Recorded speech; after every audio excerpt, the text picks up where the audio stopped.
this work.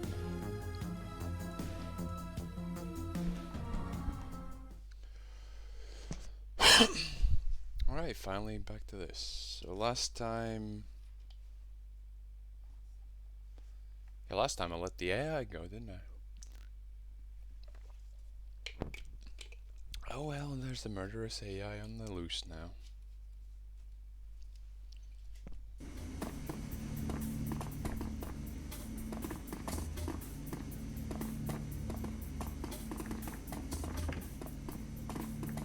Okay, so we're out of here.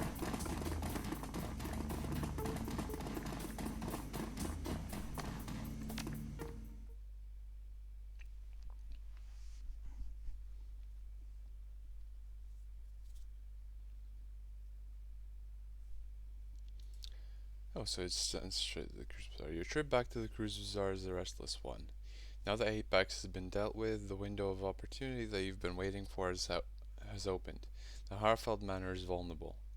The video feed that the AI showed you circles over and over in your head.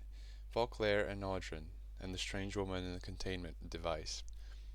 The revelation that Vauclair runs the Harfeld estate, and his assertion that something was set to happen tonight. The train glides to a stop. You push through the doors and into the platform. There's no time to waste.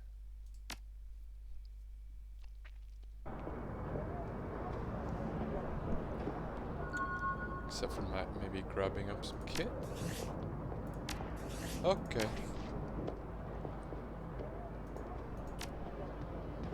So I'm maxed on that.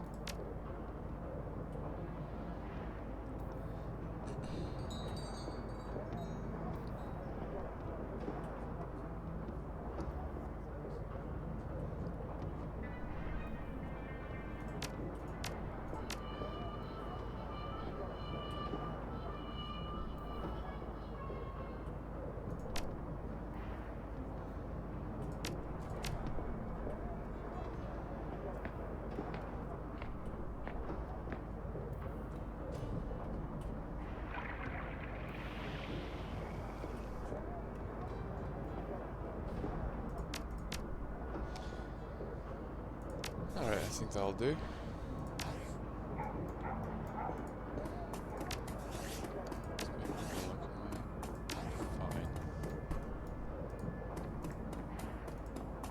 See, has anyone got anything to say, or how's Alex doing?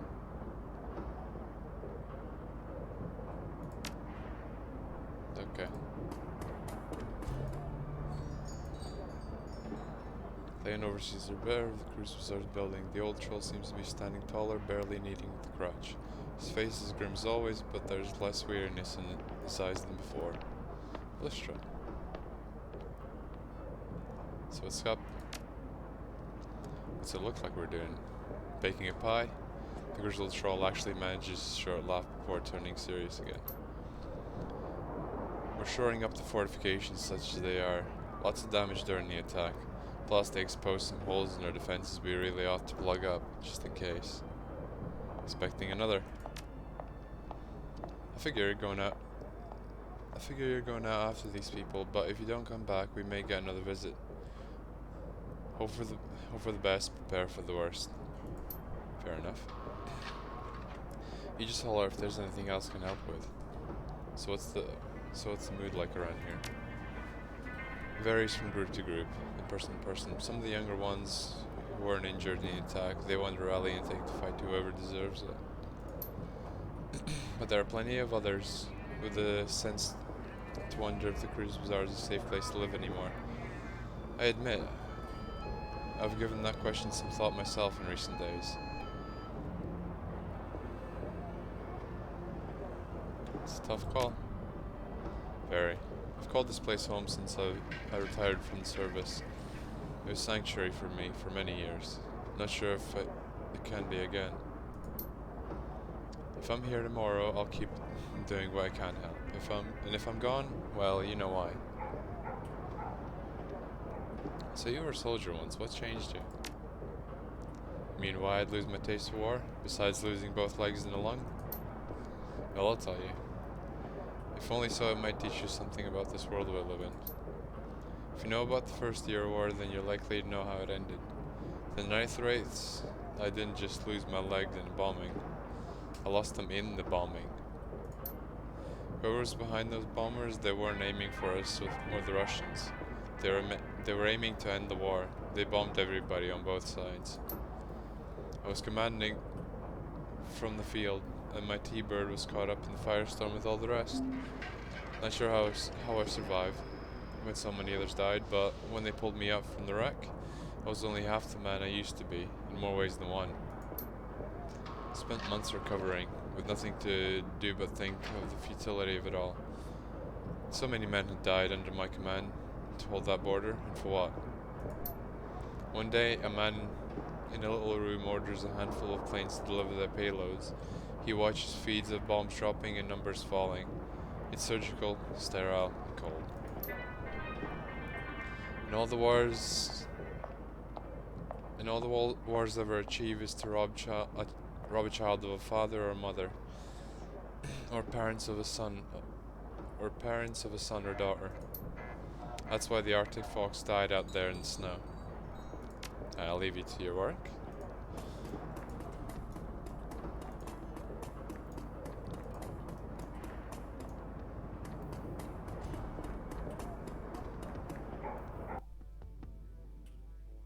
Let's see if Lucky Strike has anything to say. Hey, I don't mean to be rude, but this is my off time? Okay, so she's got nothing more to say.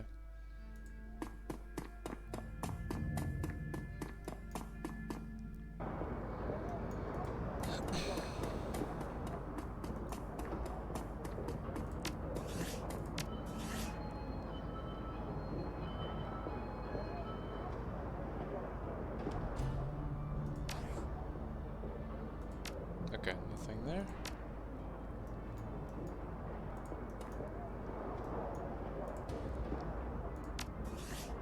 Just in case, I'll just stock up on medical supplies.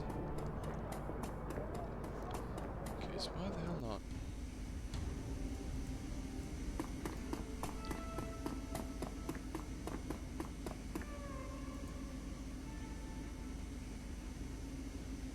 Oh. Lystra, Dr. Iskabel gives you a once-over and nods. I see that you made it through the attack relatively unscathed. Did you have any run-ins with the attackers? No, truth be told, I was in surgery when the attackers hit, and they never disturbed my office. I spent the entire sorry event elbows deep in the abdomen of an elderly dwarf. His nephretic screen needed a tune-up. Lucky you then. So I need supplies. One of these, and a couple of these. Yep.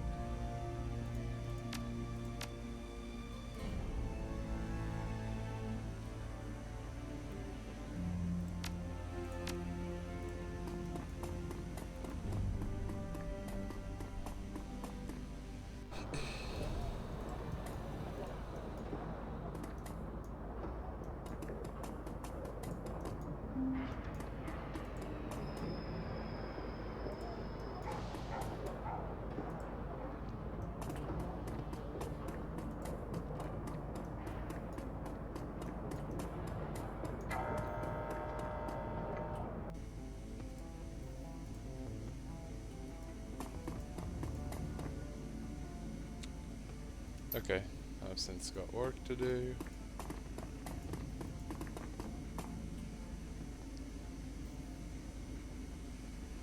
Salutations, youngster. I believe that the cruise bazaar is still standing thanks to you. Now, as a team effort, Monica would have done the same. I agree, and you have filled their shoes admirably. Now tell me, how may I serve you? I need stuff.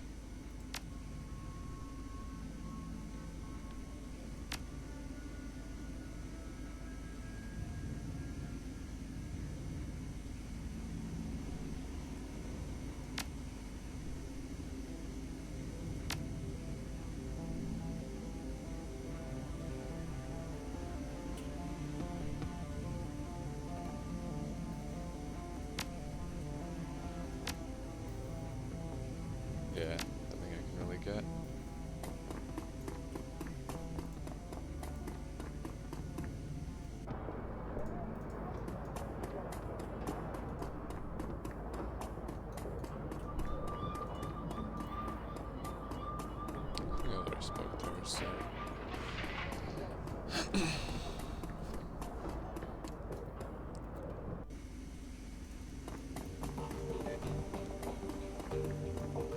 Let's go and figure out what we're doing next. You enter the room to find your team preparing in relative silence. Their expressions are grim. In back of the room, an ominous presence hovers silently at chest height. Light glints off the machine's pitted metal carapace. Iger sees the look in your face, and her voice cuts through the quiet in the room. Apex is present to us. Calls itself Panzer Drone. But that's about all that I could get out of it. I don't like having that thing in here, boss. It's here now, like it or not. She looks up alongside of you without looking away. She addresses the rest of the team. But enough of that, we have business to discuss. If the Apex did what it said it would, then the estate's automated defenses have already targeted Vauclair's security forces. That'll give us a serious tactical advantage. Attacking the holdfast should be doable now. Still risky, but doable. Blitz stops what he's doing and shakes his head. Yeah, we'll have an opening, sure, but to do what? I mean, with everything we just learned, what's our new plan? Iger shrugs. We enter the estate, locate Vauclair, and shut him down. Same plan, different target. It's possible that Apex fabricated that calm feed. Vauclair might still be innocent. I doubt it. My gut tells me that what we saw was real. And second guessing ourselves isn't going to get us anywhere. Clary pauses, considering, then nods. Fair point. Okay, so let's assume that Vauclair is the one who's behind all of this. What's he doing in that lab? How does the dragon tie into us? I mean, this whole thing was always about rescuing the old man from Firewing. Is she still in the picture at all? Has she ever been? After what Apex showed us, I don't even know what we're trying to stop anymore. All that I see is a lot of dead bodies with no explanation why. It doesn't matter why Vauclair killed Monica and Paul and all those other people in the cruise bazaar. All that matters is that he did. I'm gonna bury him for that. You're welcome to help. I for one want answers. Amsel said that there's a lot of money flowing into the Harfeld estate, and he found evidence that a bioweapon was being stockpiled there. Whatever Vauclair's doing, he had Apex kill his own brother to hide it. I intend to find out what it is.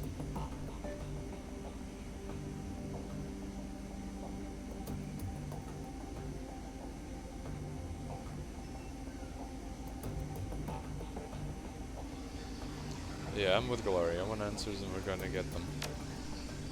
There's a moment of silence as the group pauses to consider your words. Finally, Edgar steps forward. Alright, fearless leader. You go looking for your answers. I won't get in your way. And when the time comes to put a bullet in Vauclair's brain, I'll be there to make that happen. It's your show, Chief. Whatever you choose to do, I'll come along for the ride. We're gonna find out what's happening at that holdfast, and then we're gonna stop it. You lead and I'll follow, boss. Hire glances at you and rocks her head. Looks like the team's good to go. What's our next move?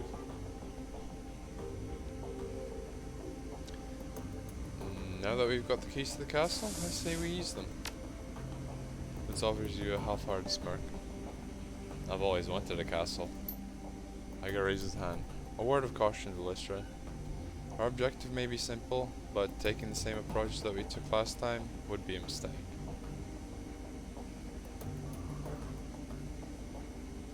I'll defer to your judgment. What would you suggest? I've been reviewing the intel that Alice sent us and comparing it to what I gathered on our original run. There's been a substantial increase in the number of heat signatures on the ground. That means new security troops, lots of them. Great. They know that we're coming. She slings a rifle over her shoulder. That just means that we'll be fighting in target-rich environment. Teacher cracks his knuckles. Works for me. We'll want to get into the lab area as quickly as possible, so I'd suggest bypassing the main floor of the estate entirely. We can enter via the servants' entrance that you escaped through last time. Unfortunately, they've blocked off the route we use between the stables and the tree line. That means we're gonna have to fight our way there.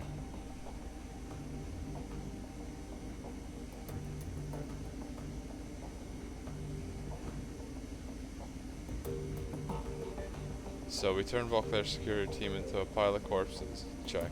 We still need to find the old man. The lab that Vauclair was talking about wasn't on the ground floor, so it's either in the basement or sub-level. We go down and we scour every level until we find it. That might take a while. That facility could be massive. There was clearly a lot more to it than we saw. We've got no way of knowing how far underground the complex extends. We go in prepared for an extended search. Iger looks down, checking her gear. Ammo won't be a problem.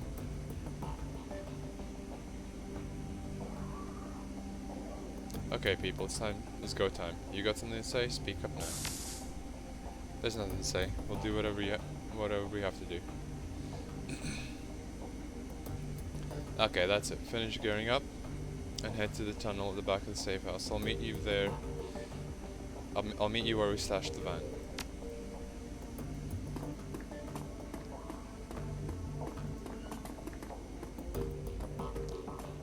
Right, isn't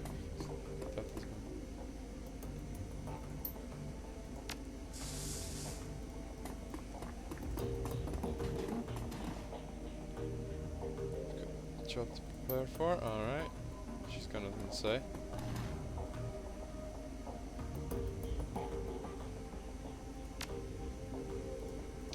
There.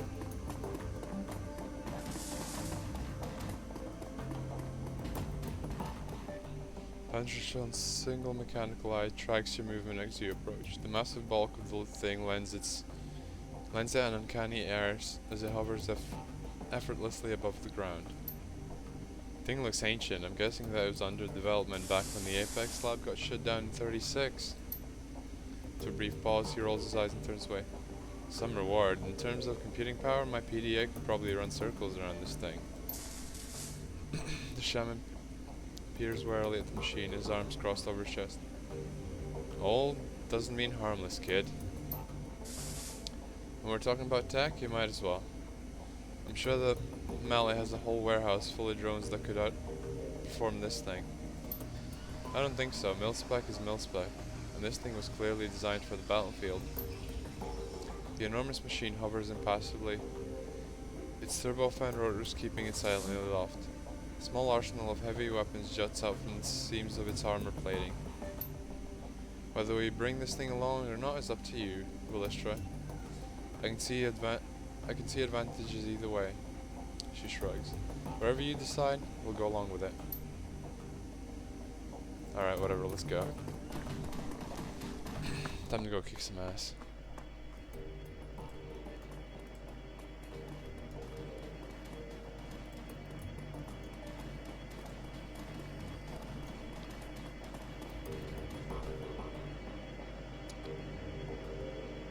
Right.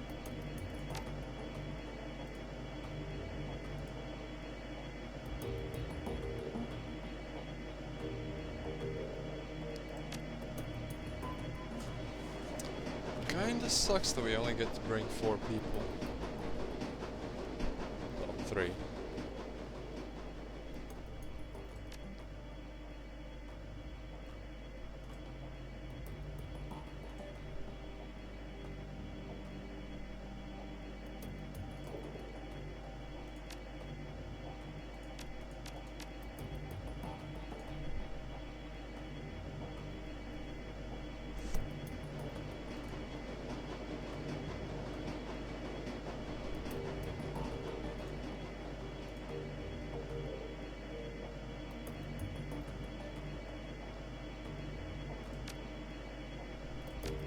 Right. I'm hoping we can do this without Decker. Nah, let's keep him. Let's just go with the normal team.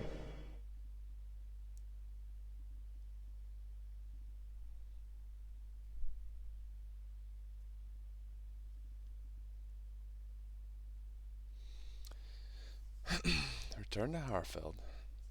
The van lurches forward. The smell of anxious sweat hangs close and thick inside, making the cramped vehicle feel ever smaller. The streets of Berlin are strangely quiet as you make your way past the city limits. It is as if the whole of the Flux state is waiting for something, a calm before the storm. An hour later, the van rounds a corner. In the distance, you can see the silhouette of Harfeld Manor, backed by the light of the full moon. You switch the van's headlights off and shift to electric. A short while later, you kill the ignition and roll quietly down the last hill, pulling to a stop on the side of the road. A bird of prey takes wing from a tree above you, beginning its nocturnal pursuit. You know how it feels. Right. You're getting another grenade and one of these medkits. Although I could give you also a revive kit there. Blitz gets one and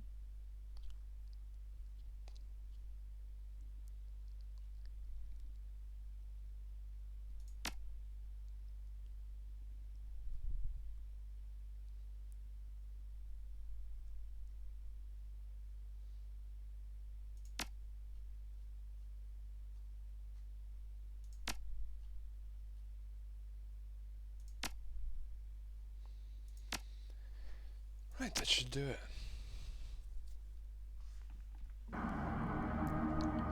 Once again, the grounds of the Harfeld Manor are silent, save for the faint whistling of the wind. But unlike last time, the air is rank with foreboding. The night is swollen with homicidal intent. They're waiting for you.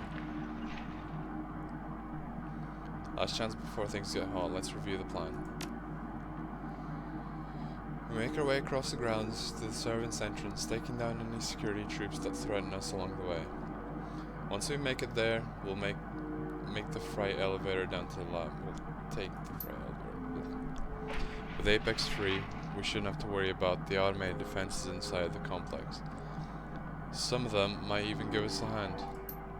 That won't help us much out there, though. She knows. Then looks to you. Lead the way, Valistra. We'll follow. Let's make them pay for Monica and for Paul. The team looks to one another for confirmation. They all nod sharply. They're ready.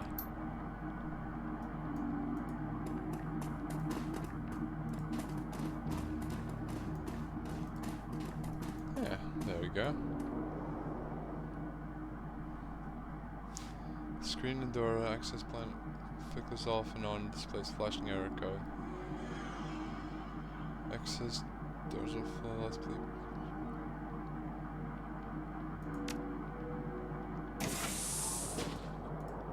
Okay.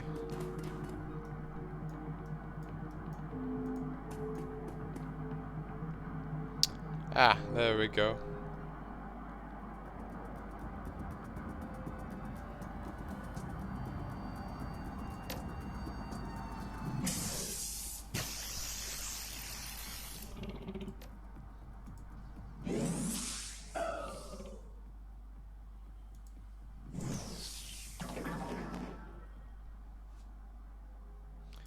Okay, so one hellhound. That's it?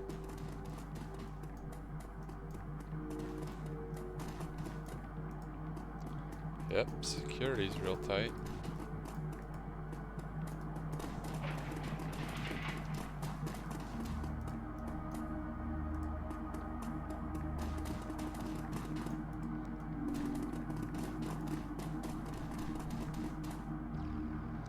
Error. Defense subroutine Apex 057B not found. Primary automated security systems offline. Secondary protocols engaged.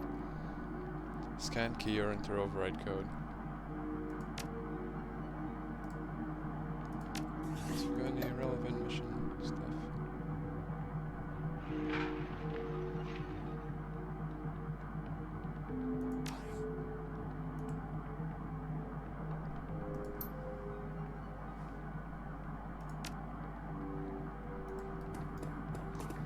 Okay, we got nothing.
Bollocks. Oh well.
Okay, fine.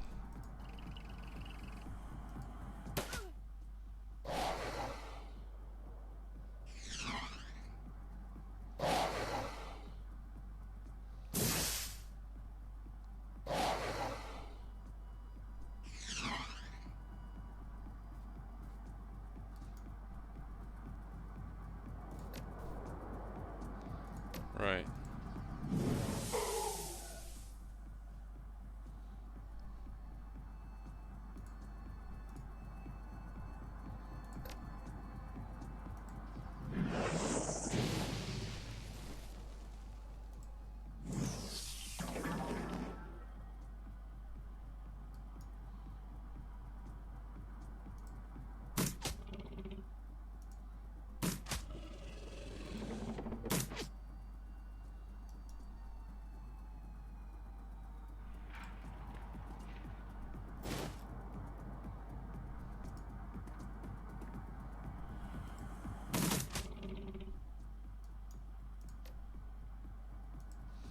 Here's hoping it works.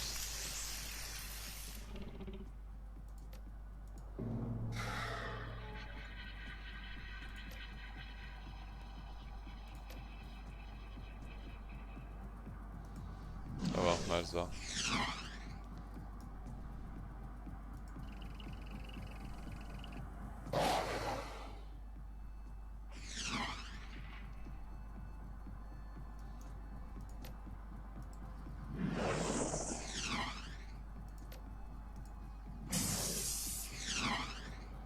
Damn it. Damn it.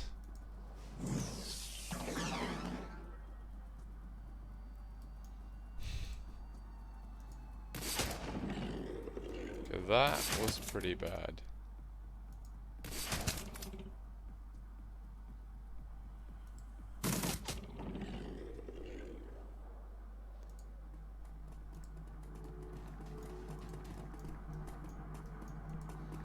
Anything over here? There actually is.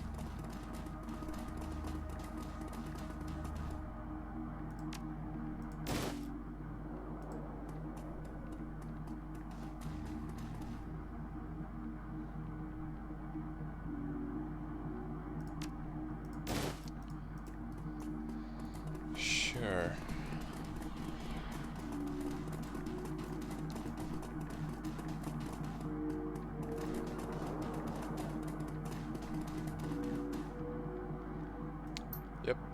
Use the key card. Let's get the hell in there.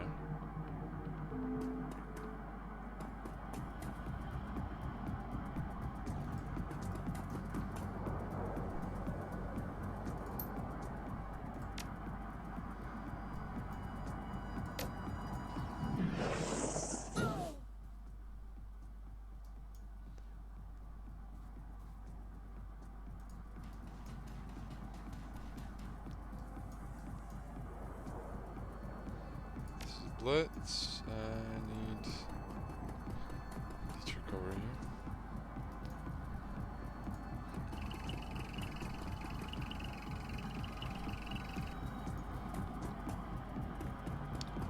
Right, where the fuck are they actually going?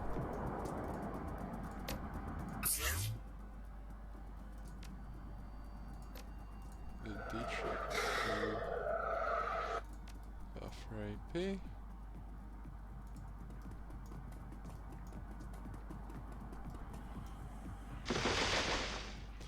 Oh, fucking hell. Really?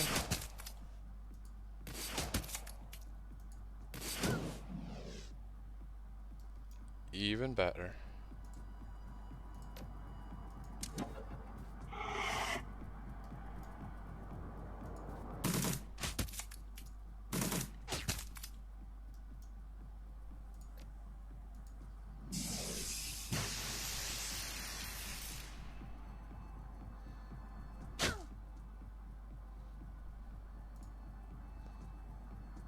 Right.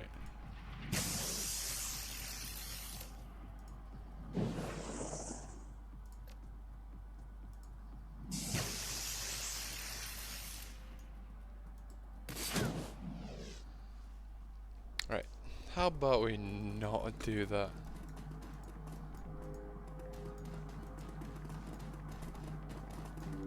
So, statues come alive, fair enough.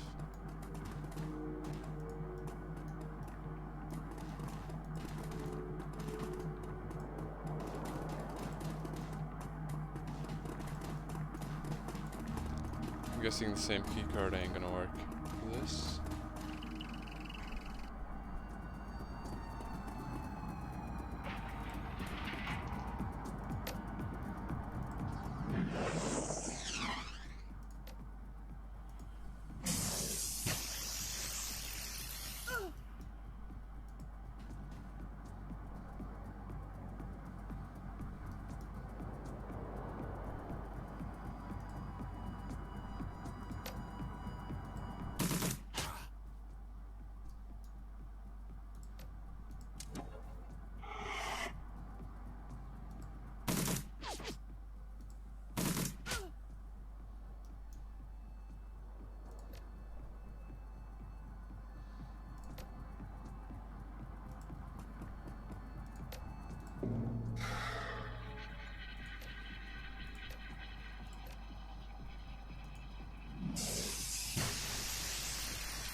And of course they're shooting the fucking drone, why not?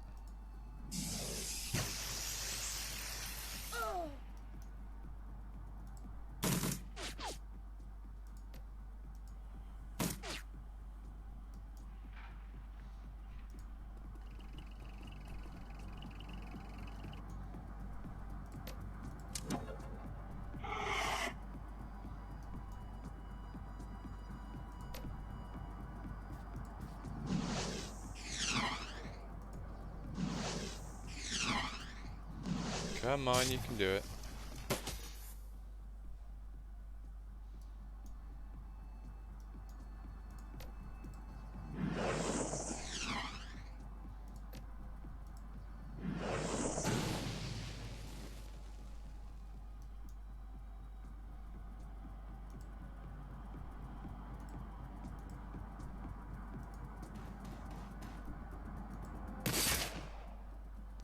Come on. There we go.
Yep, thought that was how gonna happen.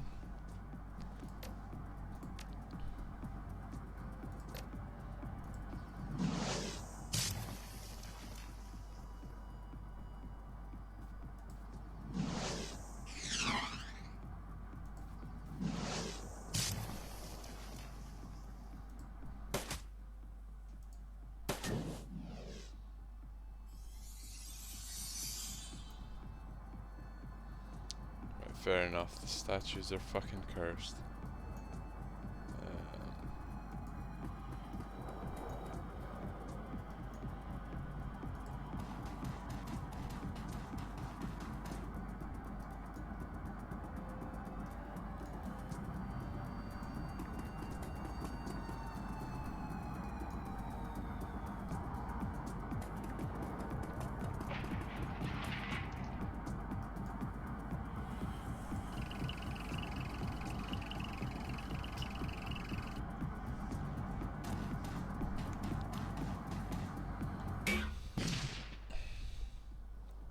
Good job.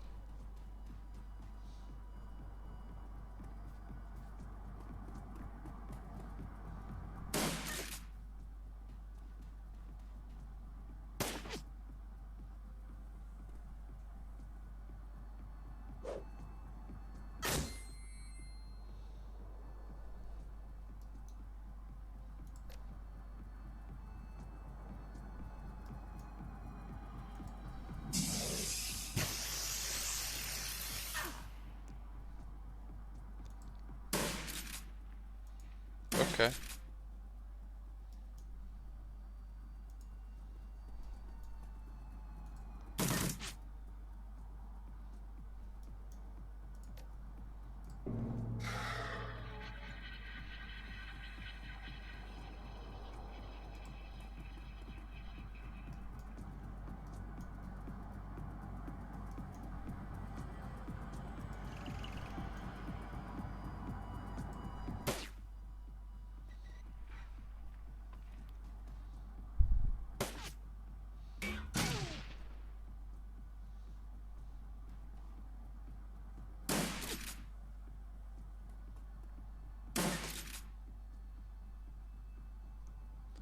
Right.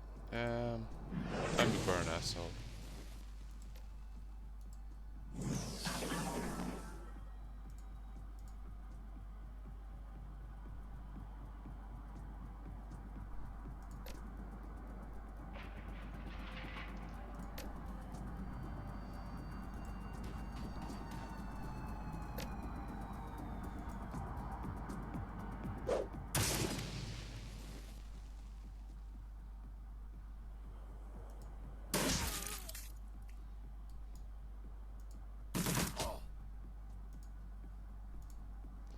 God damn it.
Okay.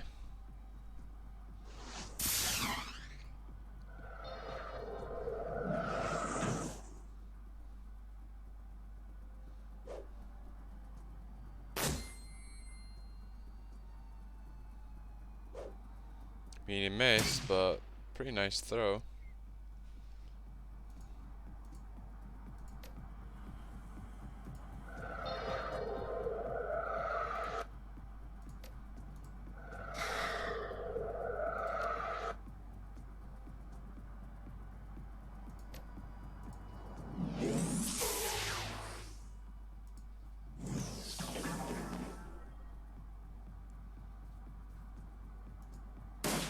Time to blast some demons, I guess.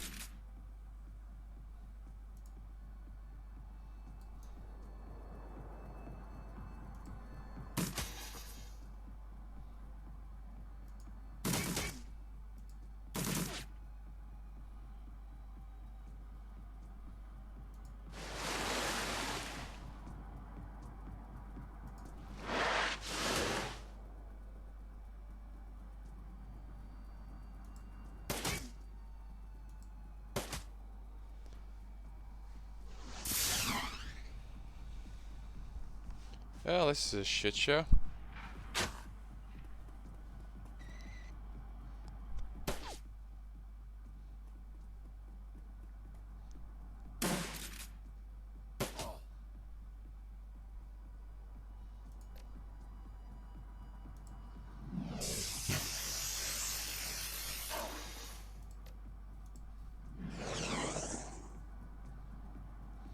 Really? You missed the 94%er?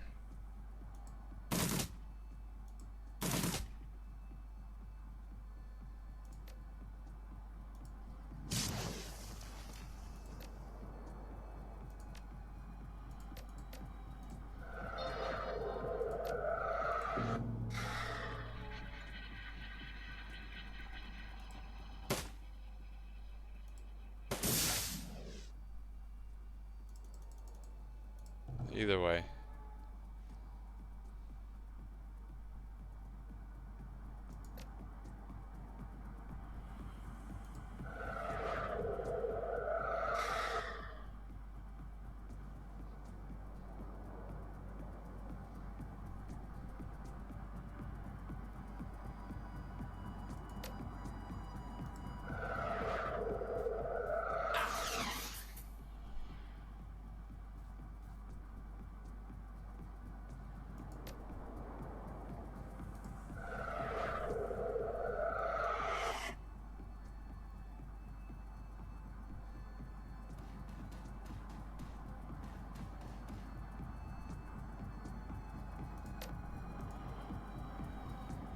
Right.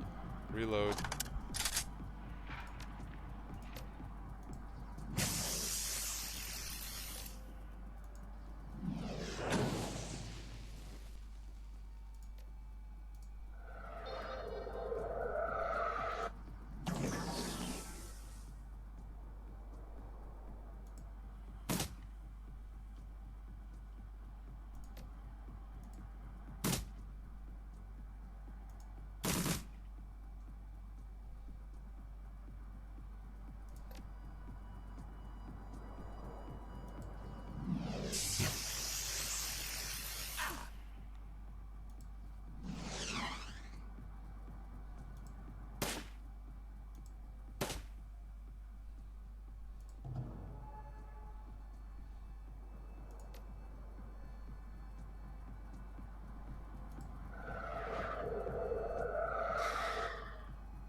Alright. I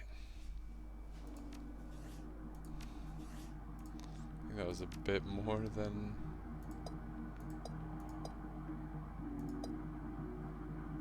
a little bit hurt.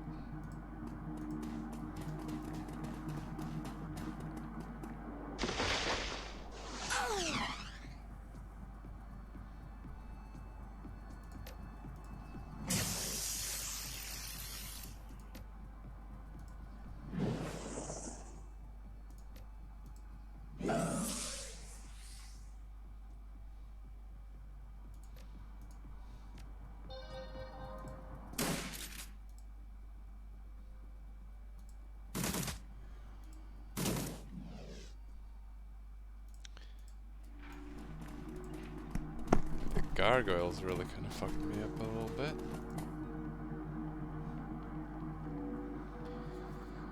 The screen in the elevator control panel displays randomly flickering characters and error messages. Primary security. Evacuation lab access level, please. Contact 466 auxiliary air ducts to your notice prime. Okay. Lock the doors. Yeah, let's go.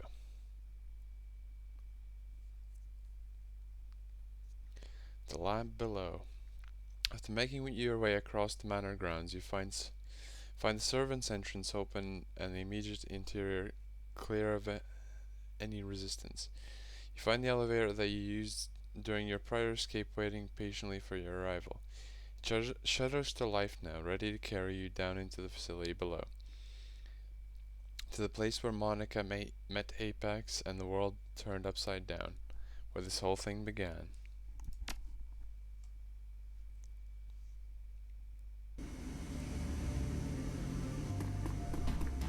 Now the word's this shithole.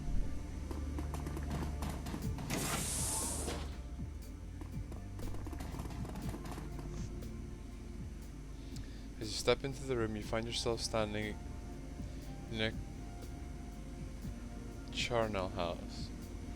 There are fresh corpses spread across the floor, and the metal tiles are smeared with blood.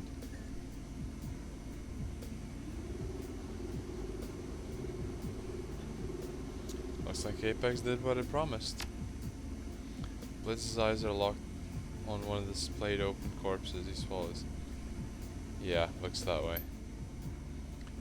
Sweeping your gaze across the room, you see a variety of terminals, all displaying error messages.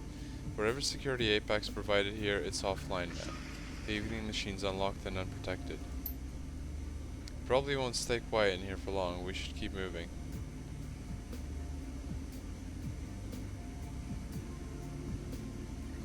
Not just yet. There could be valuable intel in here. We don't know how big the facility is. We should sweep the area for clues before pushing forward. Alright, fine. We'll search the room, but let's do it quickly, yeah? I don't want to get stuck in here again. Neither do I.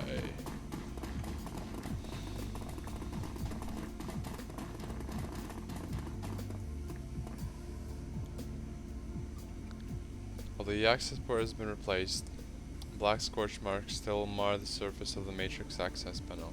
This is where Monica jacked in, where she met Apex. Is this where it happened?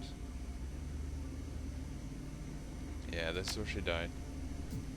She stares at the scorch marks of the blackened access panel. Poor Monica.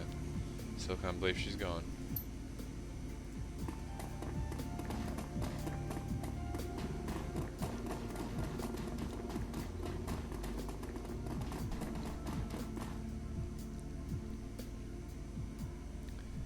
The screen on terminal flickers off and on, display flashing an error code. Primary security offline.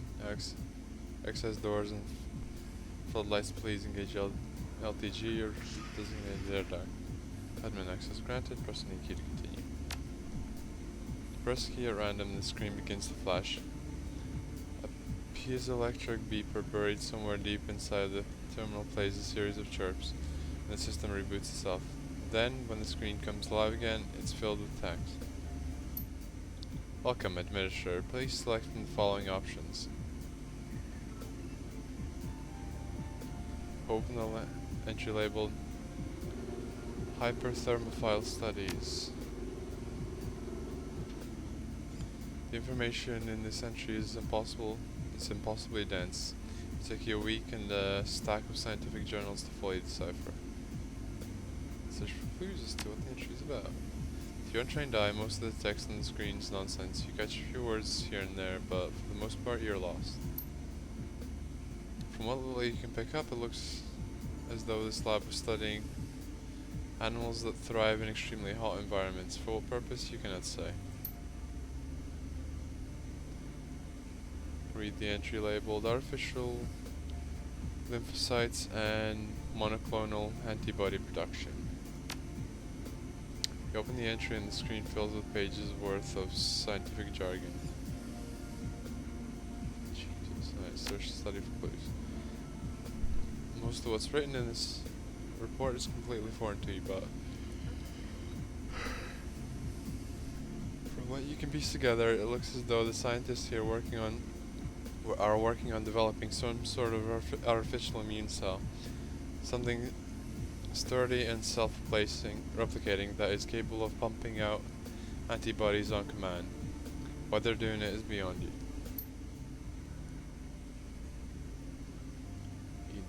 Read hermetic techniques for slowing radioactive decay.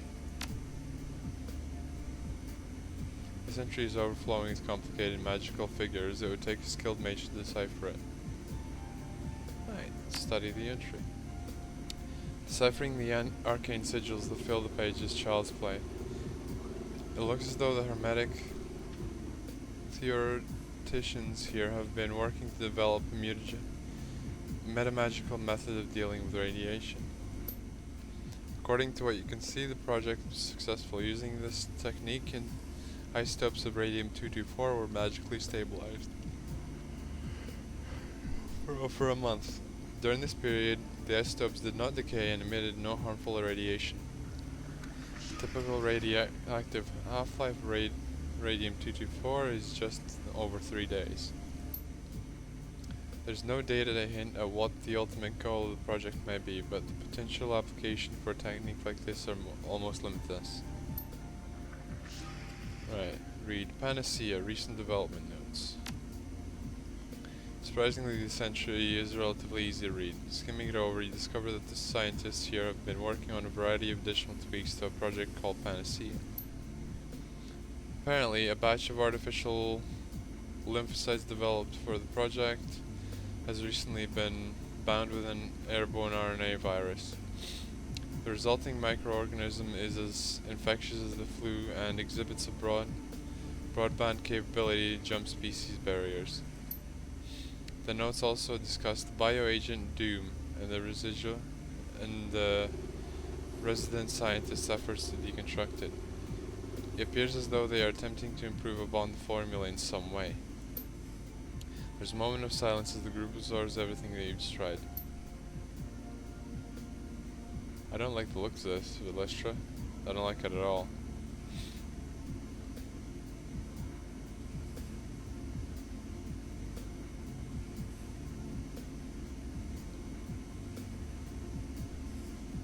What do you think it all means, Iger? I told you about those stories. I heard the stories about Doom being deployed in border skirmishes. Well, I spared you the goriest details. Didn't want to give you nightmares. So here's what I think. We need to put a stop to this, and we need to do it now. Blitz, any thoughts? I think that we're wasting time talking about this, Chief. Who cares what this drug is supposed to do? As long as we stop it, that's all that matters in the end. Dietrich, did any of that make any sense to you? I only caught a little of it. Magical research stuff. Most of that was over my head. I don't really go into hermetic theory, boss. Makes my eyes glaze over every time. From what I could understand, it looks like the mages here have found a way to stabilize radioactive material. Okay. I guess that you could use something like that for a lot of things. It's pretty open-ended. But something tells me that I'm not gonna like whatever Vol player's doing with it. Alright, whatever's going on here, we have more important things to do than stand around talking about it. Let's keep moving.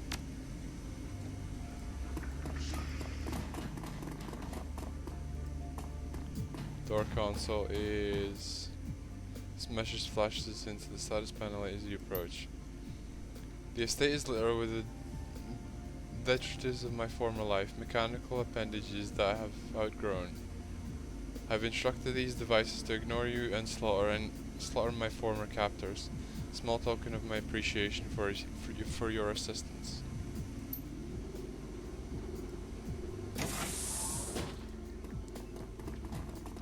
Alright, so at least the turrets. Our Apex control entity set to attack allies. Okay.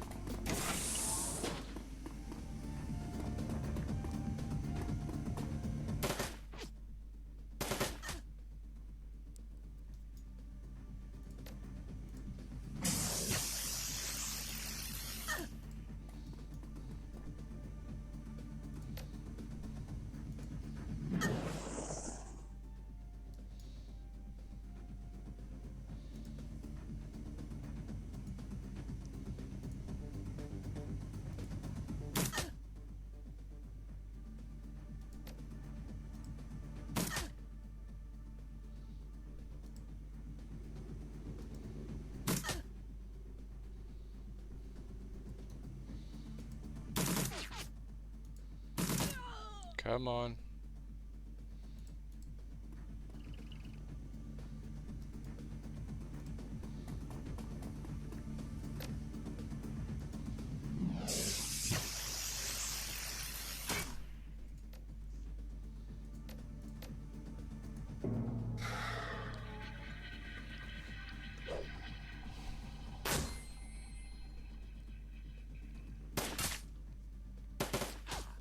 Okay, really?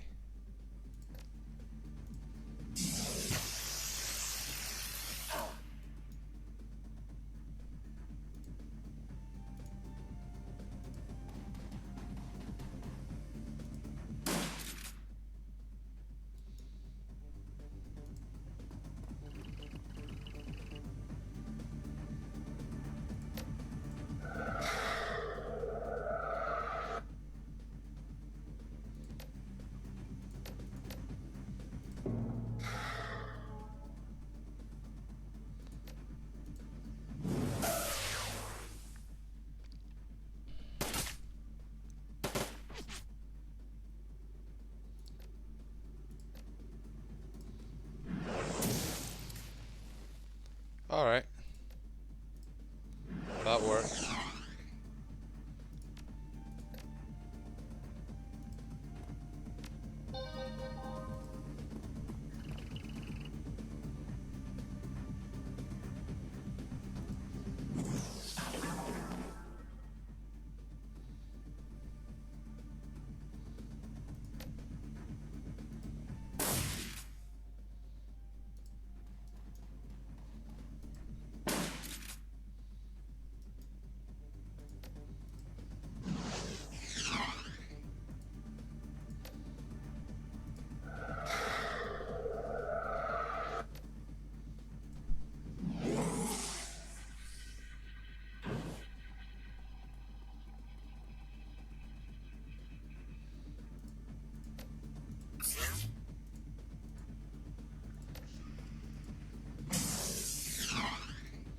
Oh, come on.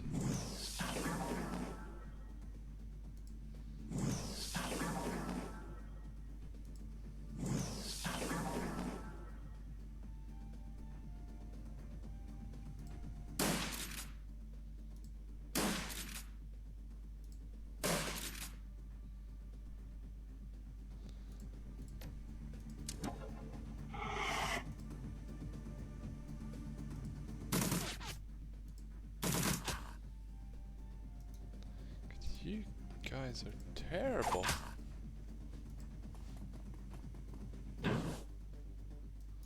Okay, good.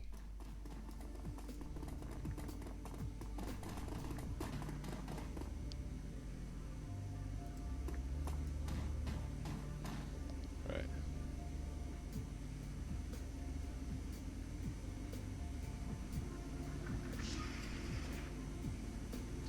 Lock access, cameras, and drone remote control box.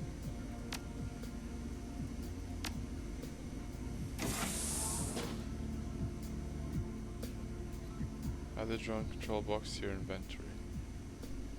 is a drone remote control box with both manual and direct-to-rig controls.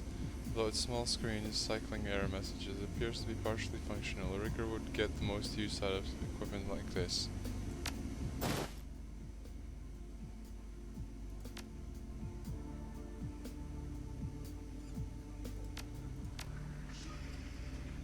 Okay. So that one is running into this room. Right.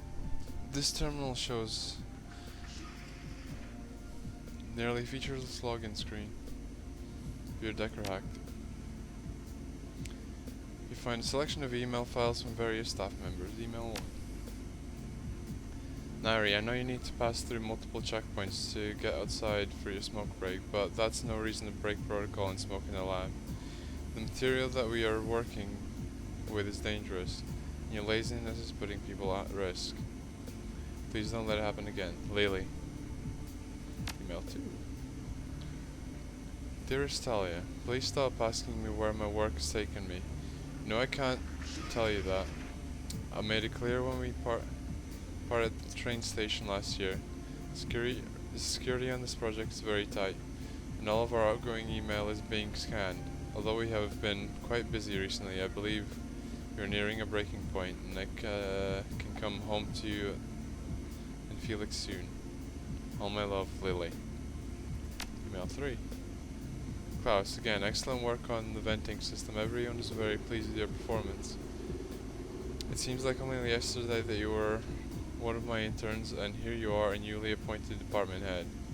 Beyond everything I told you earlier, you also have access to the guard's storeroom in your section. Use access code 1247 in case of an emergency. That's for level 4 personnel and above, though, so keep it to yourself. Lily. 1247, got it. Yep. Good stuff.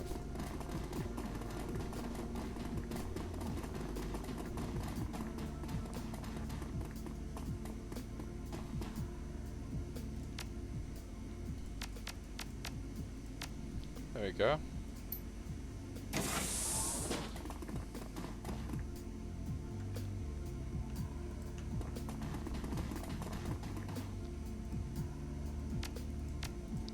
Sent to stash. Sent to stash. My stash is probably full of junk now. Stuff I'm literally never gonna end up using.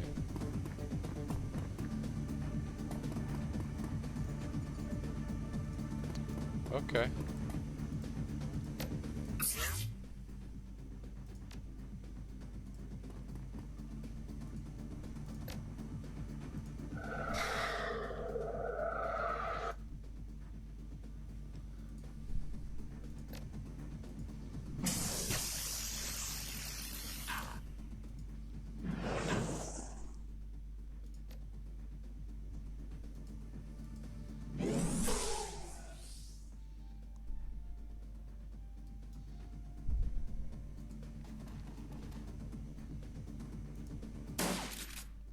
Damn it.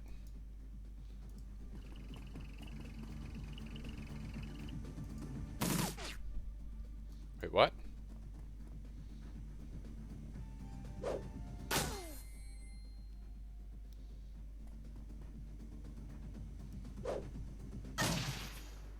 Son of a...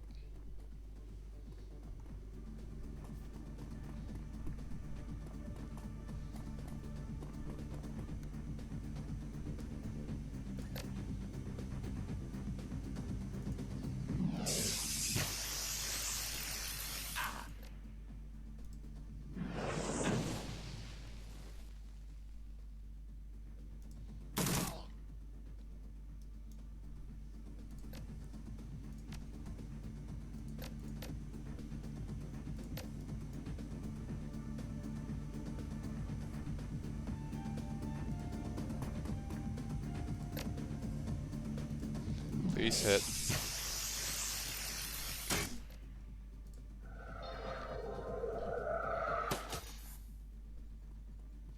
that drone's gonna fucking die.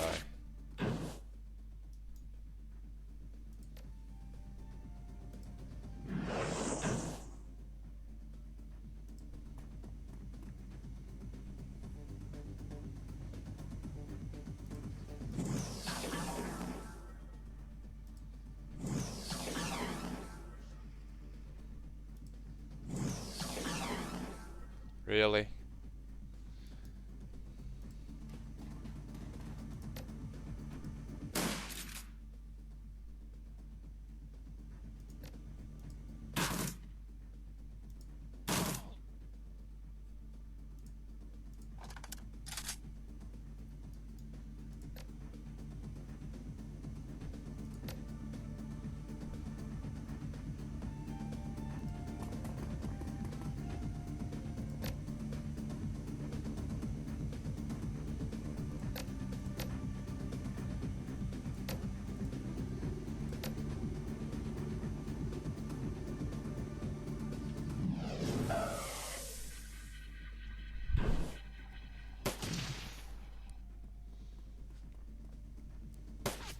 The drone wasn't all that useful anyway.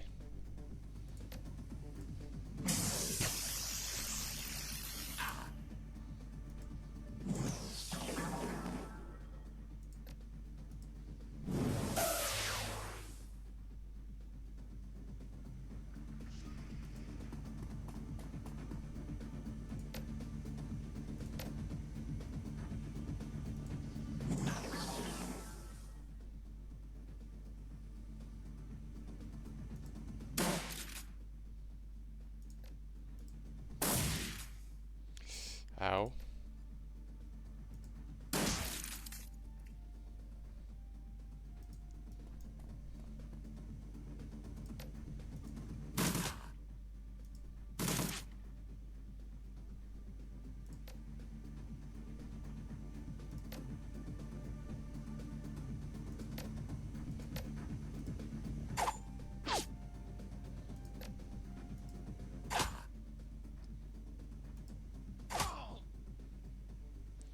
Huh, good.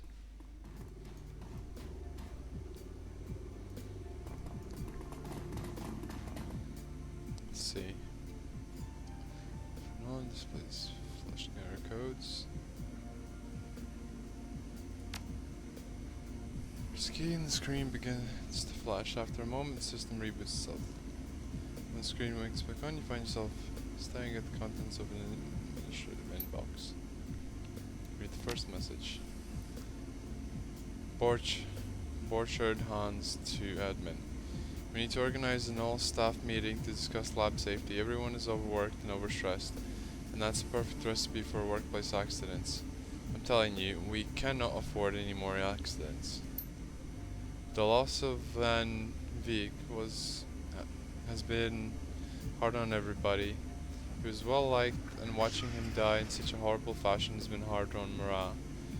The staff is still committed to the cause. They all know what they signed up for, and they know how important this is, but losing such a good man because of such basic lapses in lab safety has been a difficult pill to swallow.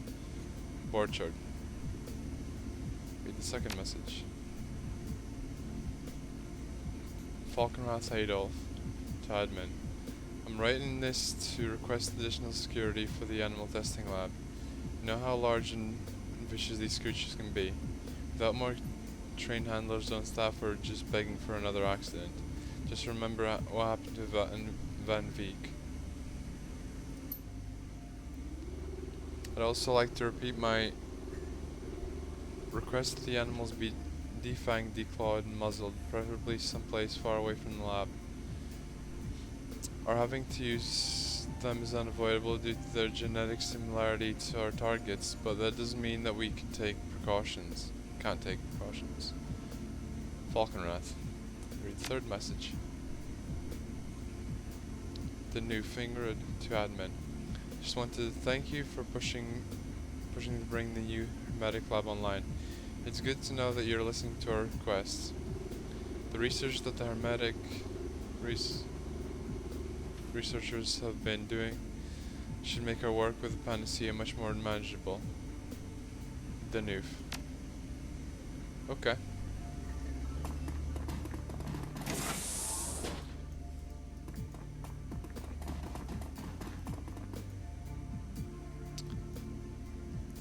towards the room.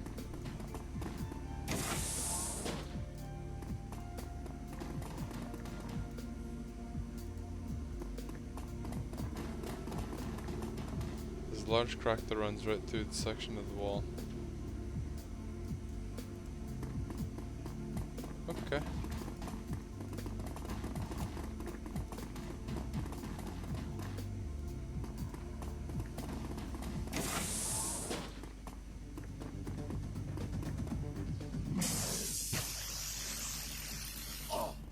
What?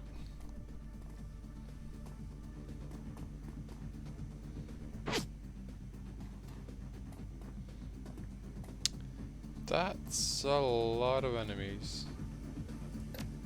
And you are getting patched up, my dude.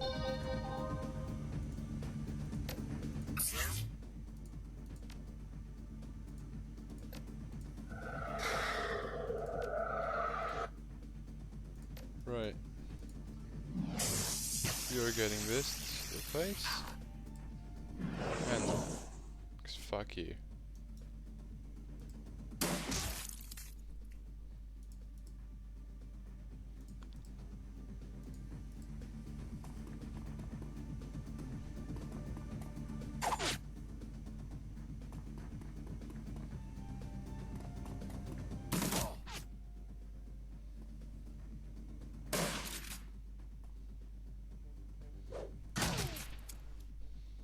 Really, motherfucker?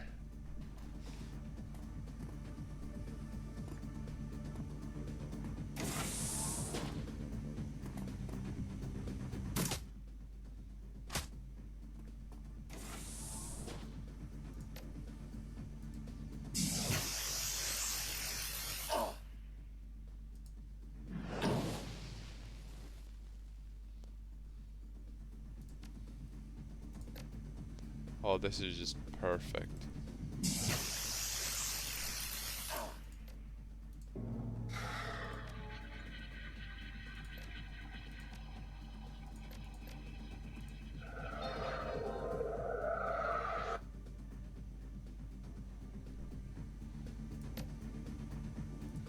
Yeah, fuck it, just go buck wild on these assholes.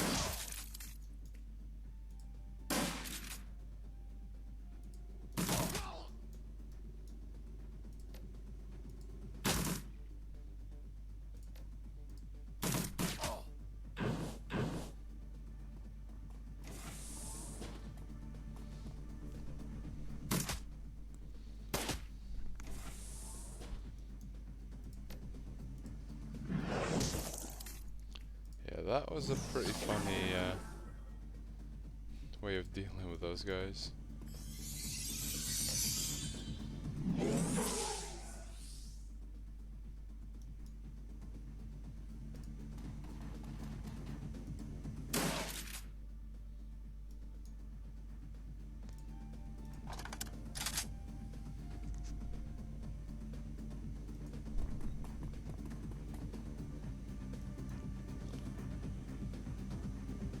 I'm gonna get Dietrich in here and just pop this. Fuck it.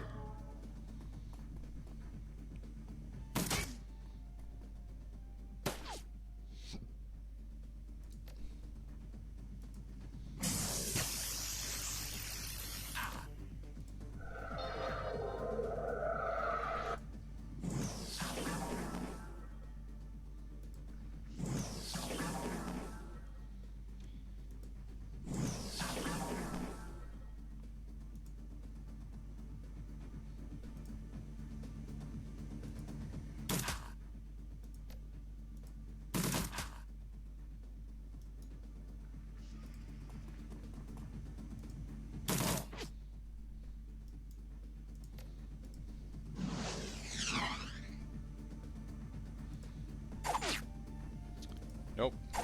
And no.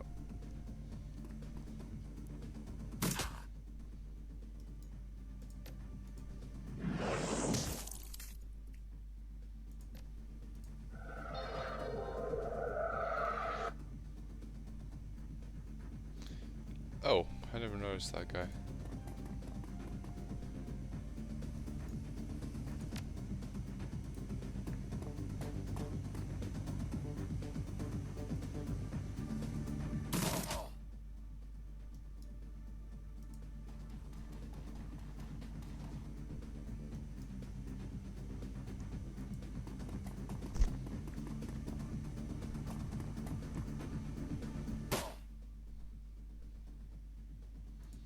Hello.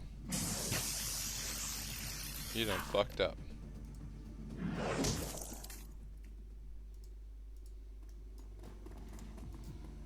Right, moving on.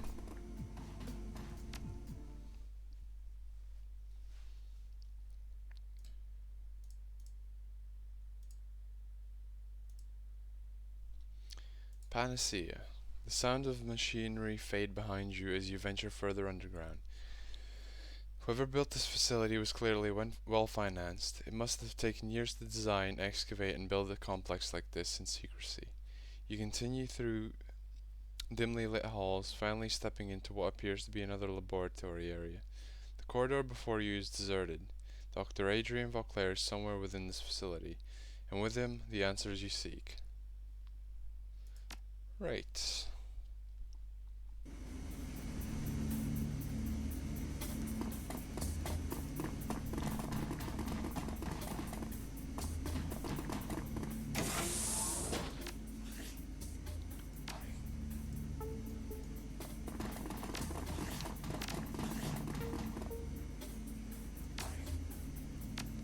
Can I save? Yep.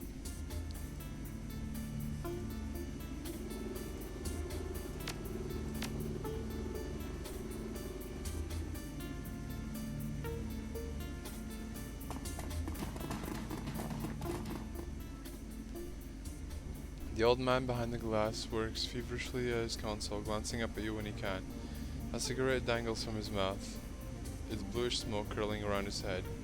An overflowing ashtray sits on the lab table in front of him.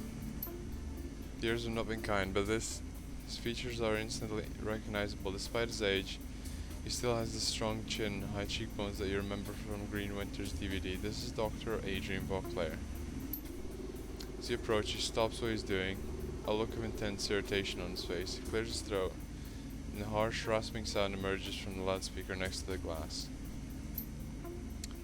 So you're the Shadowrunners that Audrin warned me about. I assumed you've left a trail of corpses in your wake? That's on you, Doc. You've got some explaining to do.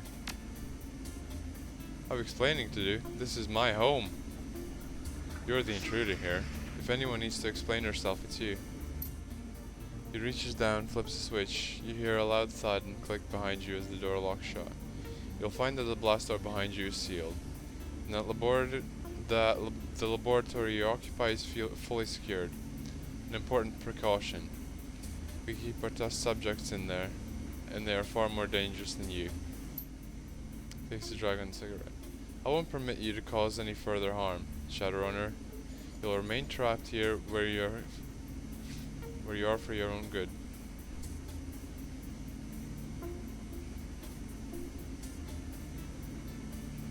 That probably won't do anything.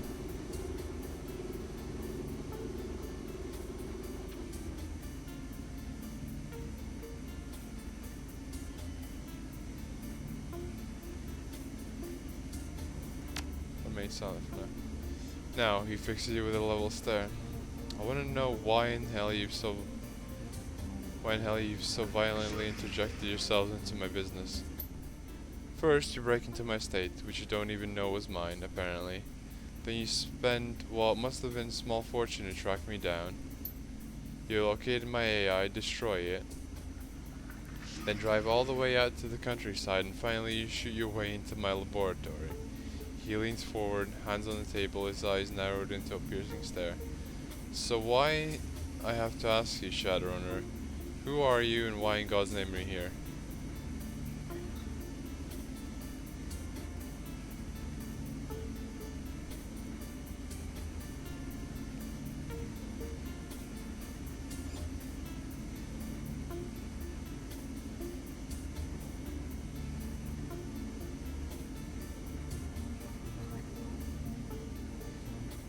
Vengeance. Someone killed our friend, attacked our home, and I'm thinking that someone was you. Vauclair covers his face with his pale, nicotine-stained hands, groans. Yes, that was me. I was the one who sent Apex and Audrin after you. You're gonna pay for that, you bastard. So why attack the Cruise Bazaar, Vauclair? Why kill Paul Amsel? It was necessary to prevent the secrecy of my work, for the greater good of all. I know I've wronged you, and for this I'm sorry. He sighs a long rattling sigh that quickly turns into a violent fit of coughing. The sound echoes over the loudspeaker. He collects himself and then continues. I don't expect you to understand, nor do I have the time to explain it to you. He straightens, glances back at the screen to his side, and nods curtly. Now, I must know, how did you learn that I was still alive? How did you even know how to look for me? Did someone send you?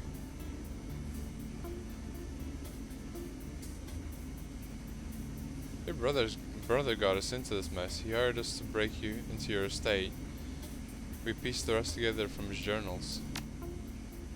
Vauclair starts, and the sudden movement of his arm sends his overflowing ashtray flying from the table in a cloud of ash. My brother? Hermie? It's been years. Have you seen him? How is he? His brow furrows. He takes a step towards you impatiently. Well?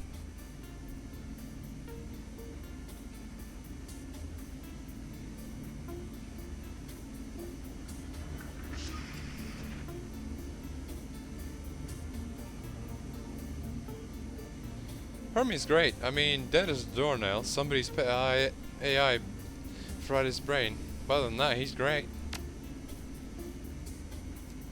He slumps into the chair next to him.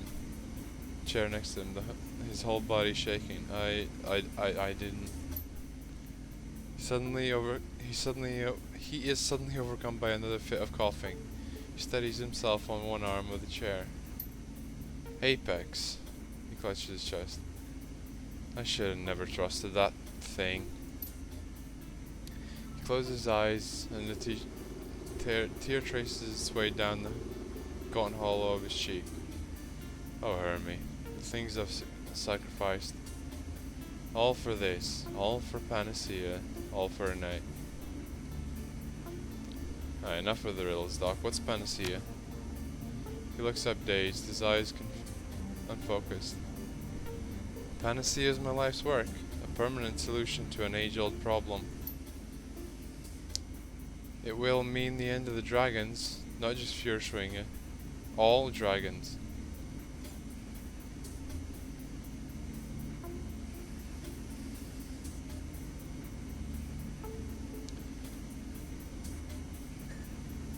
There are quite a few dragons out there, Doc. Powerful dragons. I don't think they'll support your plan. They won't have a choice in the matter. Vauclair fumbles in his pocket, produces a fresh cigarette. He lights it with shaking hands and breathes in deeply. The orange glow of the cigarette flares bright. When he exhales, the words spill out with the smoke.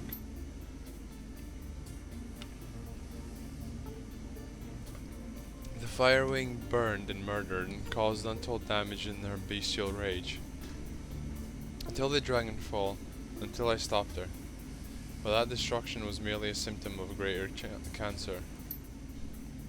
Firewing wrought destruction with fire and claw.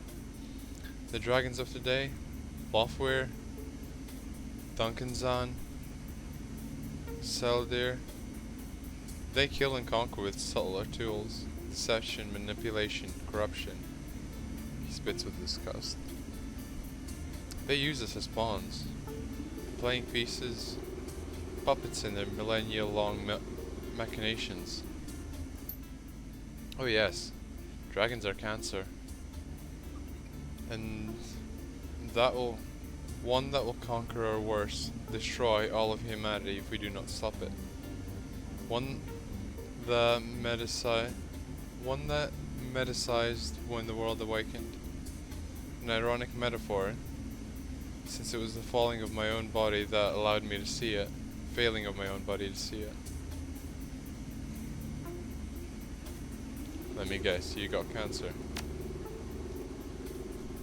He is racked again by a violent coughing, allows it to subside, takes another long drag on a cigarette, the ash creeping closer and closer towards his mouth. I have leukemia, cancer of the blood, no doubt, spawned by the radiation of the SOX. It was when I heard my doctor's diagnosis that I realized what I had to do, what my life's work would be in the time I had left. I'm sorry, Hermie. I'm sorry you won't be able to see it for yourself. I'm sorry I failed you. Walclair turns his attention back to the computer, stubbing out a cigarette. He grabs a fresh one from the pack and lights it. Tonight I will release my panacea to the world. Now absurd that the instrument of the dragonkind's destruction. Press a button on the terminal. A large observation window at the far end of the room rises slowly open. Will be carried by Firewing herself.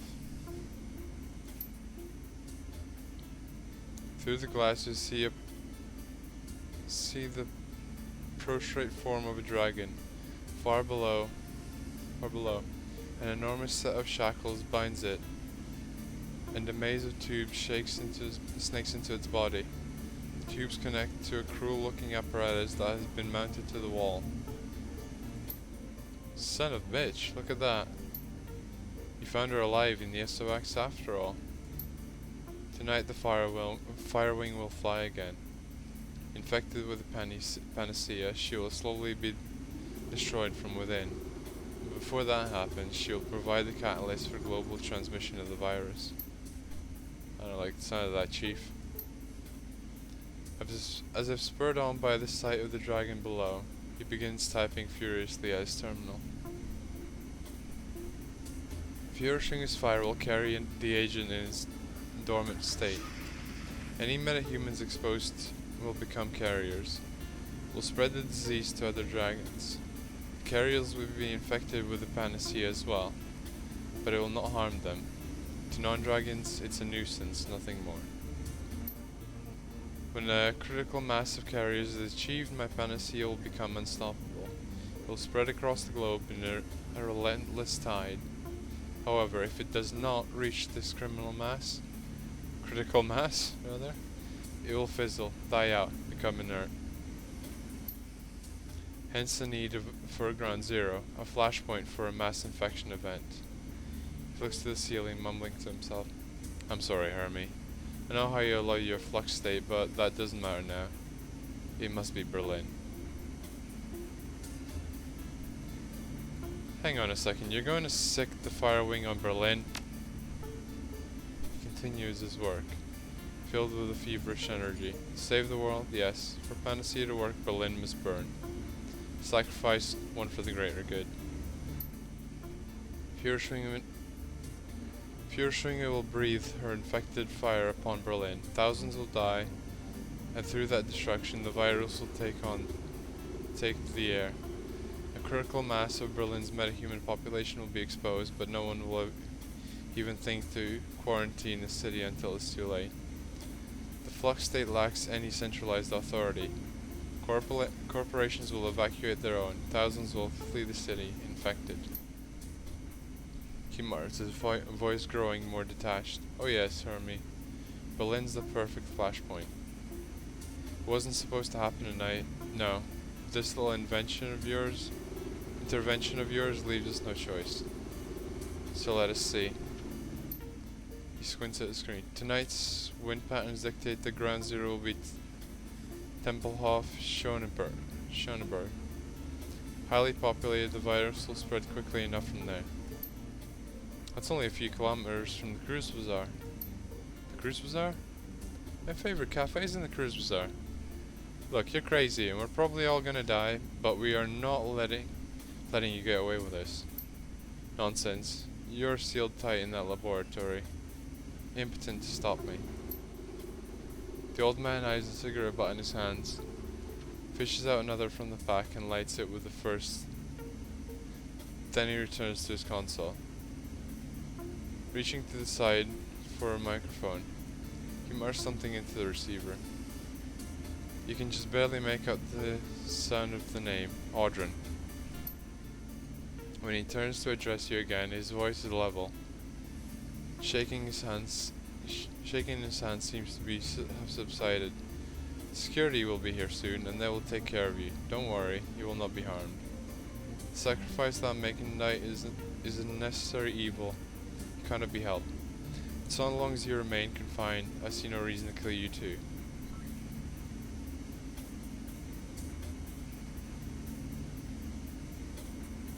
You don't burn a city and call it sacrifice. You call it what it is, mass murder. Walkler stiffens, turning to face you. Anger washes across his face. Was it mass murder when America dropped the atomic bomb on Japan? The myopic would say yes, just as you are now. But they did it for a cause, to shorten the agony of war, and save the lives of thousands upon thousands of soldiers.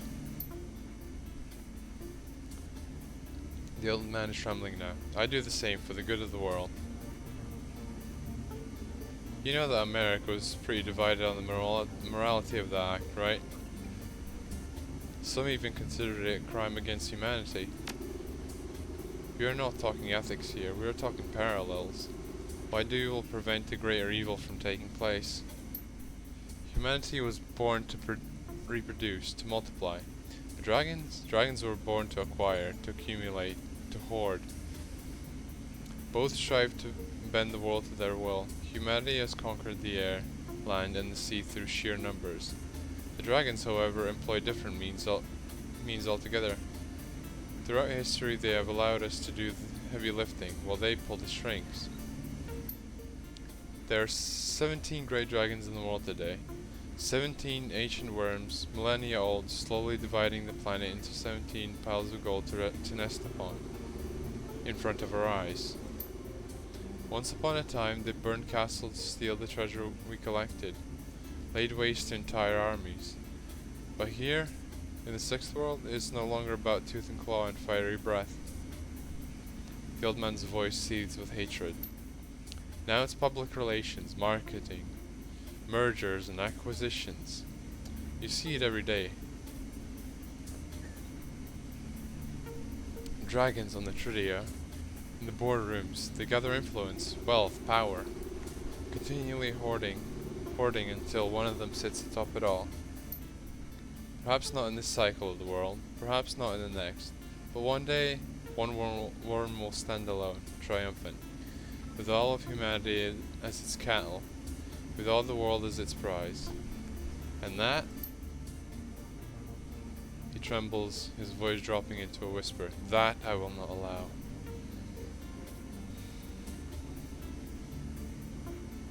So how are you going to get Firewing to go along with this plan of yours then? Walkler continues his work. Oh, that's simple enough. He gestures to his left. She has no choice. The gaunt woman in the containment cell stands rigidly, her face pressed against the glass, her haunted yellow eyes tracking your every move. She appears frightened, disoriented, lost. Her mouth moves silently, her voice muted by her glass cage. So, the stories Green Winters found were true. Firewing's astral form was separated from her body when she fell. You trapped her somehow. Yes, but that came later.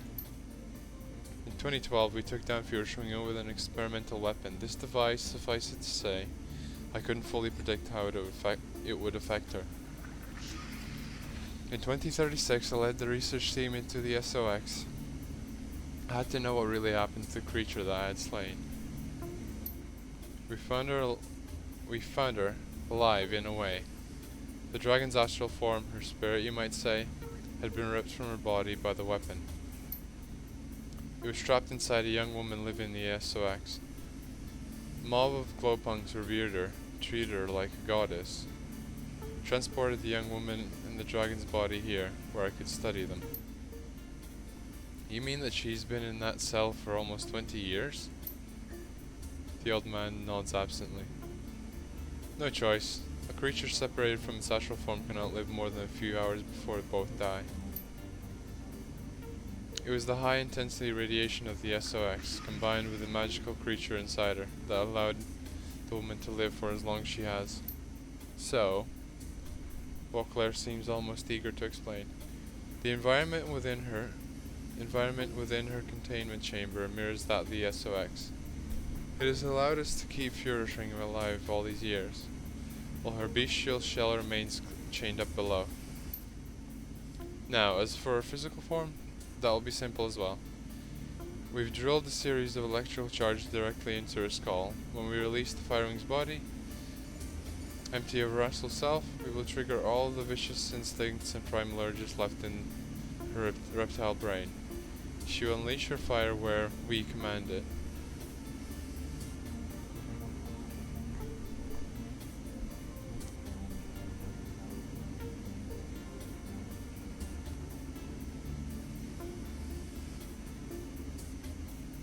Astral dragon stuck in a jar, big dumb dragon body rigged up to obey your commands. Got it. He shrugs. Summarize as you wish. History will prove me right nevertheless. I'm done discussing this with you. Firewing must fly. Berlin must be sacrificed, and it must be tonight. Now where's that damn Dodrin?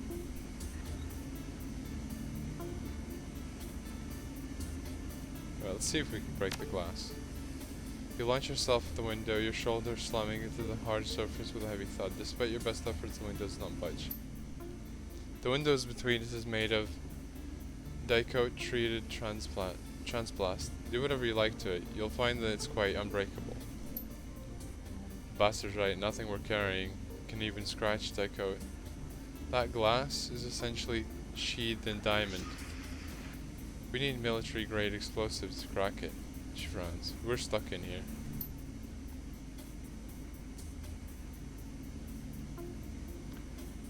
He straightens his collar. Now, if you're quite finished, this plan of yours killed your brother. Was it worth it? Walkler's fist slams into the table, sending a cigarette flying in a cascade of sparks and ash. No, nothing can make that right.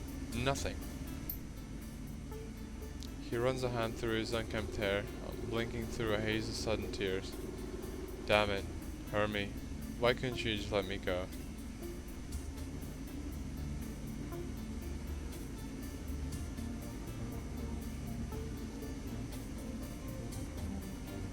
Listen to reason, Vauclair. Would Hermie want you to do this?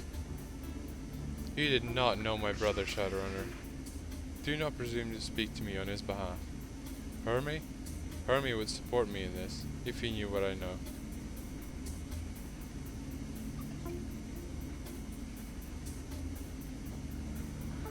I've watched hours of your brother's video footage, Vauclair. I probably know him better than anyone alive, excepting yourself. His face twists into an ugly sneer. You've watched footage, and that makes you think you know the man? You know nothing. I know that he wanted you to stop him. All of this years ago. He begged you to, and you promised him that you'd try. Vauclair files silent. A wisp of smoke traces its way from the tip of a cigarette to the ceiling. She's right, Vauclair. Your brother was a miserable bastard, but he did die trying to save you.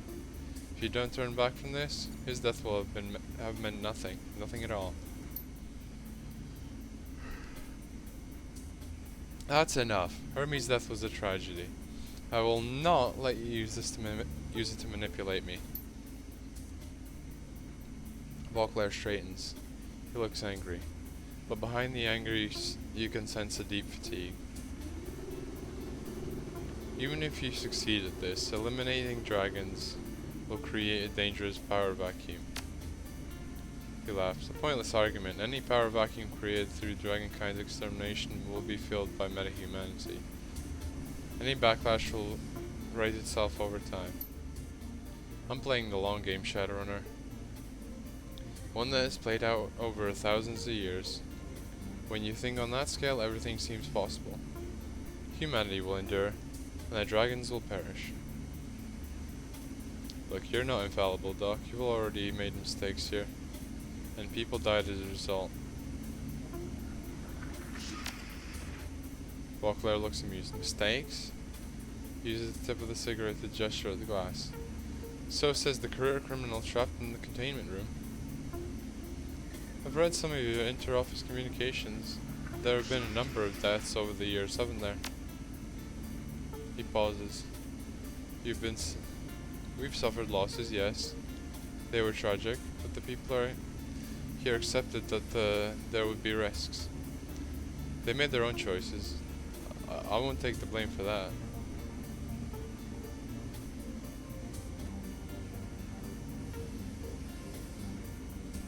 No, of course not. You wouldn't. Admitting fault may undermine the hero myth that you've built up around yourself. You think that I like watching people die? That I've enjoyed spending the better part of my life locked away in this lab with a creature that I hate? You think that I'm doing this for me? Yes, actually, I think that you've gotten used to playing the role of the long-suffering hero. I don't think that you remember how to be anything else. He glares at you through the glass. Is there some point that you're trying to make, or are you just trying to anger me?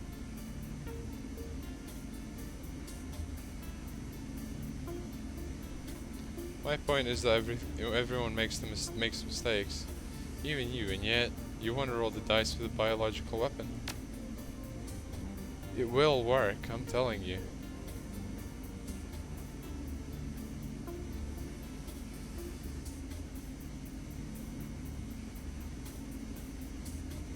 Bet you told your researchers that their lab would be safe too. Look at how that turned out. The muscles at the corner of his mouth tightened. Why am I even talking to you? You're trapped in there, and I've still got work to do. Audrey will be here for you soon enough. The old man turns away from you, studying some invisible detail in his console. He looks irritated.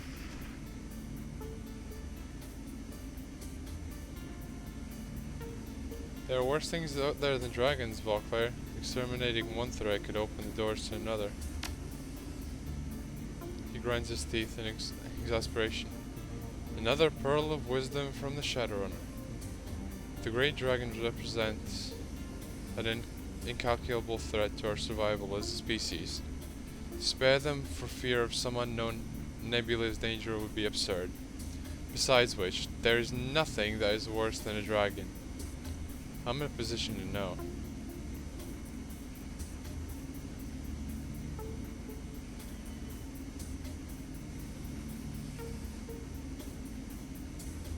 You're wrong. An astral entity told me about things that exist out on the metaplanes, horrifying things that we can't even hope to comprehend. He lets out a startled chuckle. What does that matter? Even if your spirit stories are true, the dragons are what threatens us now.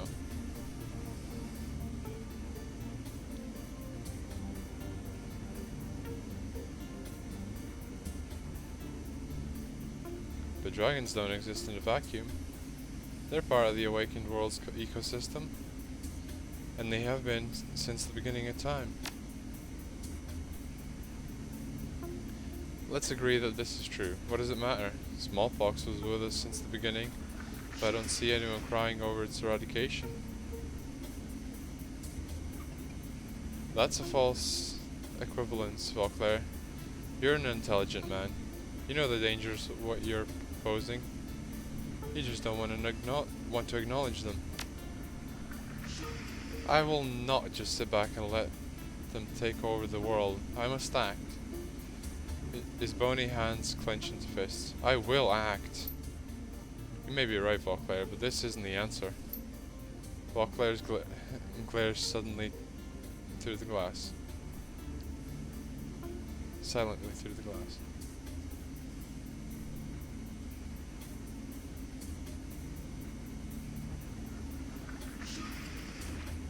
This plan of yours, it's crazy, Doc, but it isn't too late to stop it. I'll help you if you let me. He shakes his head. No, you will not. You're right, Shadowrunner. My plan is insane, but no more so than the world that we live in. He turns to tap a series of buttons on his control console, then lights another cigarette. Desperate times call for desperate measures. Nothing ventured, nothing gained. History has repeatedly shown this to be true. Damn, just when I thought you were getting through to this nut job. I understand your point of view, Shadowrunner. But no, you will not break my resolve. Still tapping at his console, his speech pattern shifts. His words sound well rehearsed, and he delivers them as a dry, pedantic monologue. 2 seconds, I have to have a drink.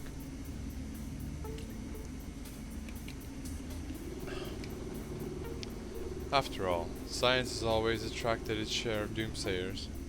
During the development of the atomic bomb, Compton and Oppenheimer expressed concern that a fission explosion could just ignite the Earth's atmosphere. Fermi took bets on it. The group's research later indicated that the ultimate catastrophe would not happen, so they continued forward. He takes a long drag on the cigarette. I will show the same resolve that those great minds did. I will not be deterred. Beauclair? His voice thunders through the intercom, cutting you off. Of course, I wish that there was a better way to save us. One without such a high human cost. I wish the Hermit hadn't had to die. But you go to war with the weapons you have, and Panacea is the best solution that I've been able to find.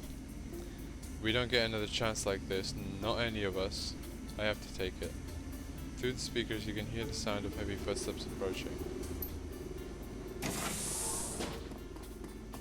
Of course.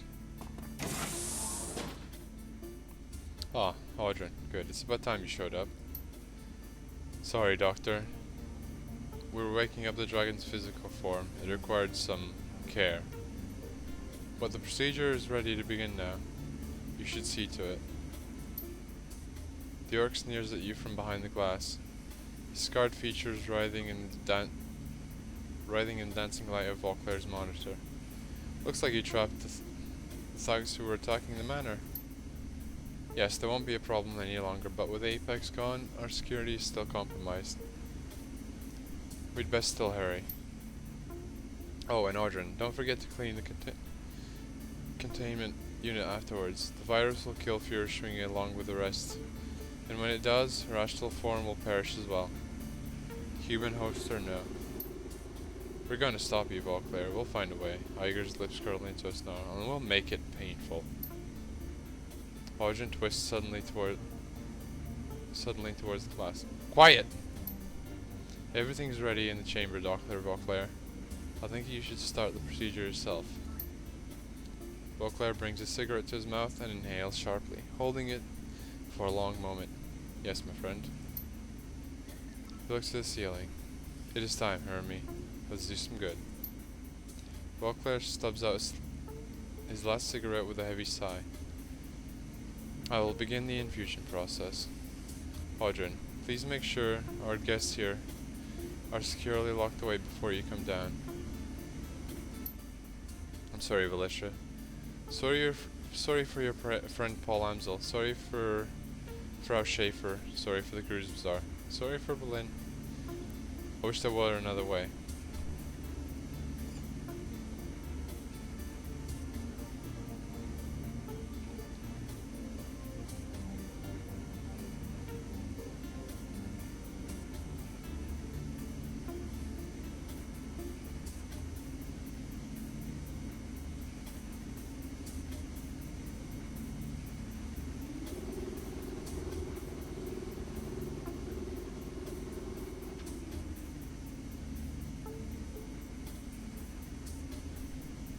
An elaborate plan to destroy an entire species, a massive underground fortress with an army of mercenaries. You sound just like a dragon, Doc. Fire flashes in Beauclair's eyes, his back straightens. And what do you presume to know of dragons? I've spent my entire life studying them.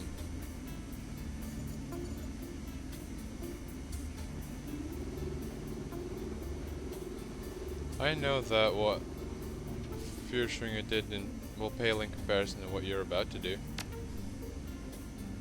The Firewing brought blind destruction into this world with her, death without purpose. What I do tonight is far from blind. It's a necessary action for the survival of our species. Man can gather power, wield it for his lifetime, but nothing more. His work will fade, lost to the inevitable entropy that decays all. Oh, he may create a dynasty that will stand for a time, but his dust will not reap his benefits. Vauclair's voice is steady for now. For a moment, his age, illness, and fatigue fall away. Dragons. Dragons are immortal. Time means little to them. What they will, and no power can truly stop them unless it's death itself. War, plague, famine, natural disaster, setbacks, merely setbacks, avarice eternal. No, Shadowrunner, I am not one of them, no more than you are. Vauclair looks down for a long moment, then turns and exits the room.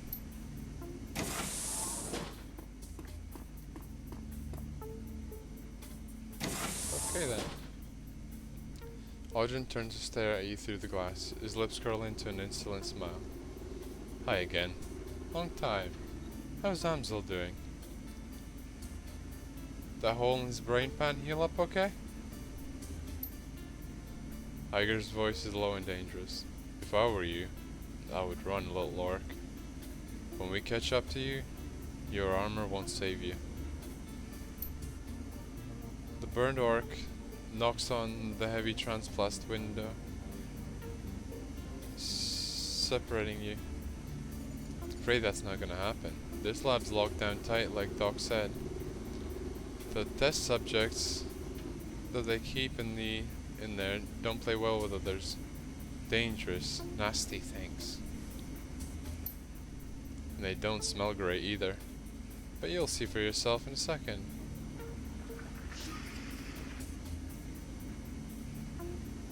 Been meaning to talk to you about that. You could use some deodorant yourself, big guy. Stink from your smoldering corpse will cover it, asshole. He checks the monitor. Listen, I gotta go. Have fun with the test subjects while I'm gone. He grins and flips the switch on the console. You hear the hiss of doors sliding open nearby. If you're still alive when I get back, I'll put a bullet in you or something.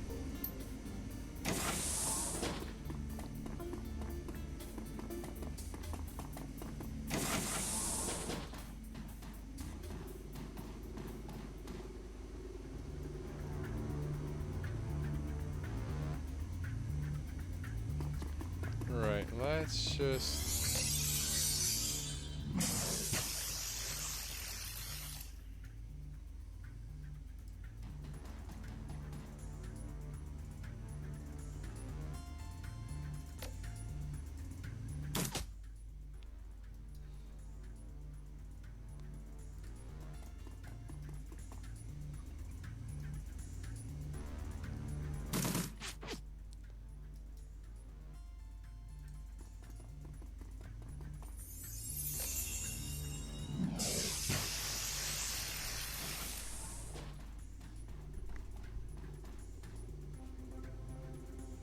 Right.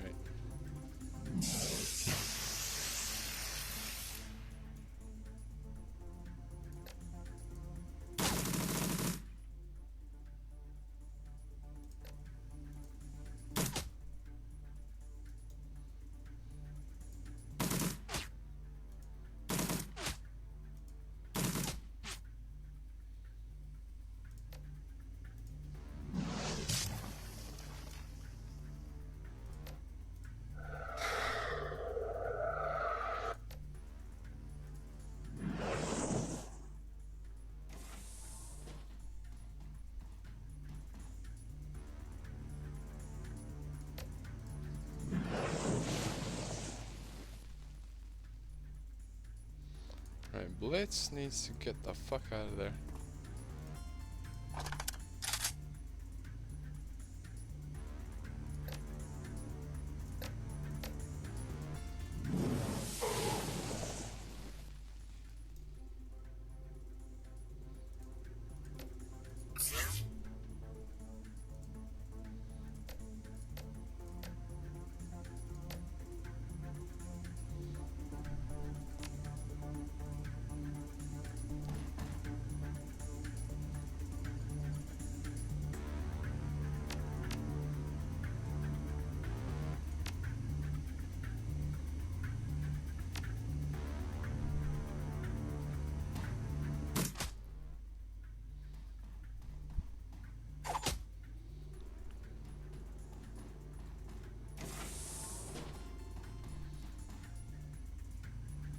Okay.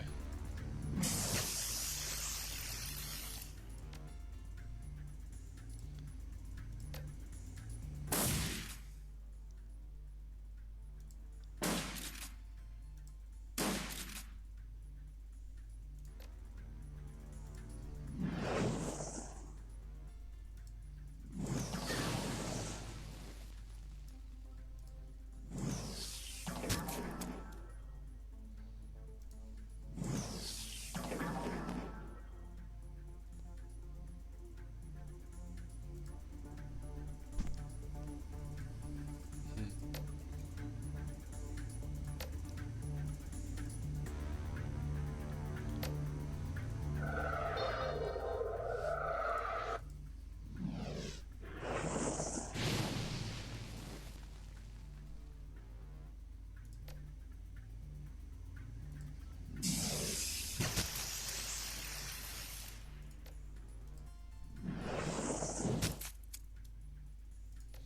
Nice.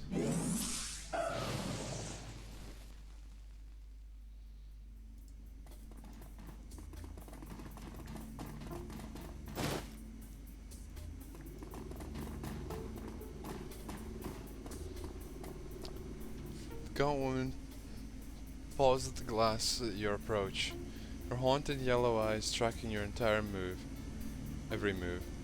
When you activate the intercom, a green light activates inside the containment cell, and she flinches up at it, startled. So you're an ancient dragon, huh? A small voice whispers through lips that barely move. It sounds hoarse and awkward, like a rusty lock. Help. Please, help.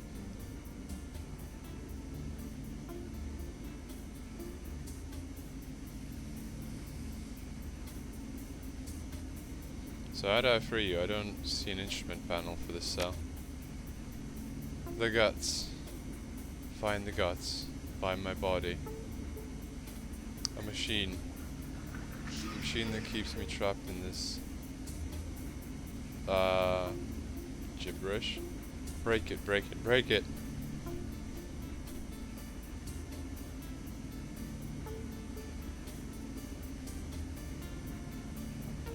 Can't get to the guts unless I can get out of this room. I know a way to free yourself. Then you help me. A deal. A deal if you agree to free me. Let's think about this, Velistra. Be careful.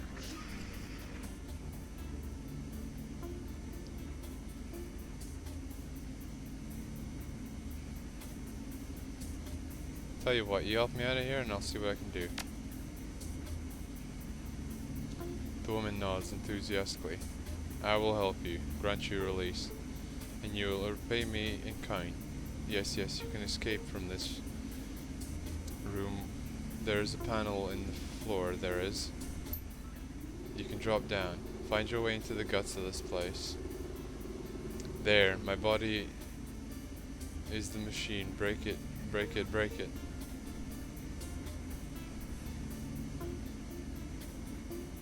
We'll see.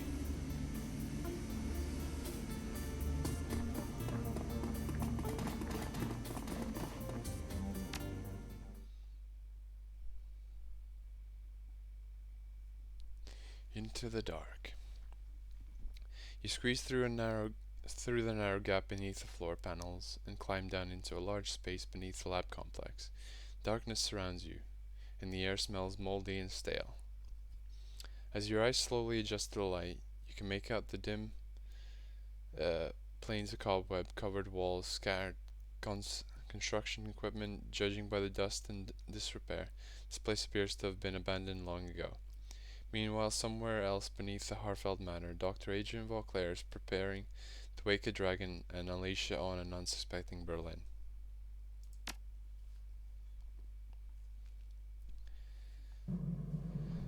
Right then. Compared to the lab above, this room is almost impossibly quiet. A small amount of light flitters in from the narrow passages above you. There appear to be light fixtures mounted in the walls, but there is no sign of a light switch. Where the hell are we, Chief? It looks abandoned. I think this place is military. Judging by our depth and markings, I'd guess it's an abandoned missile base. That would explain why Volclair chose this place for his operation. Can't be easy to find a secret underground base big enough to house a dragon.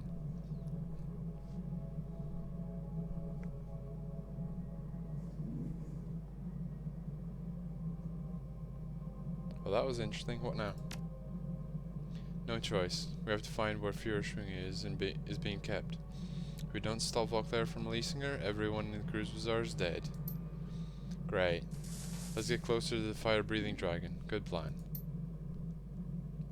Yep.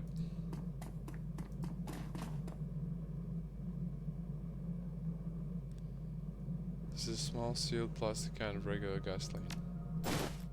I'll nab it. Sure. This appears to be a pile of crumbling papers, but it is too dark to read them.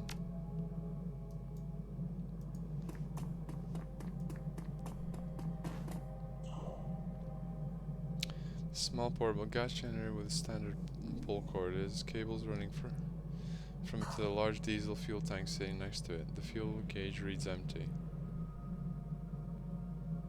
Pour the gasoline. The entire container of gas easily pours into the tank. Pull the cord. The little generator chugs to life.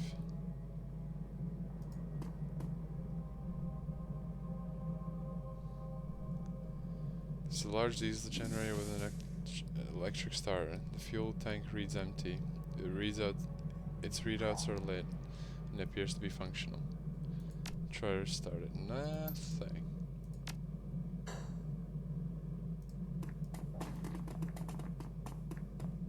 So, temporary generators.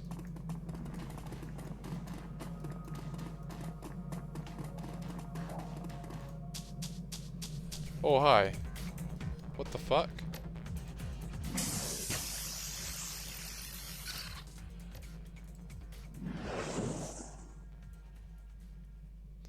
Okay.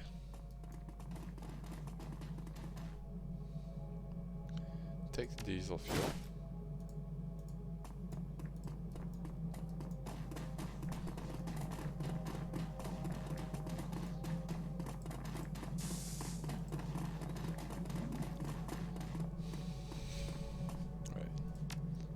Whoops.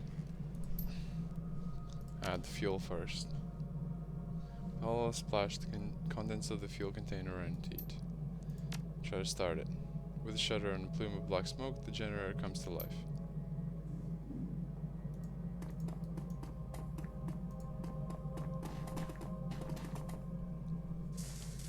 Take a closer look at the papers.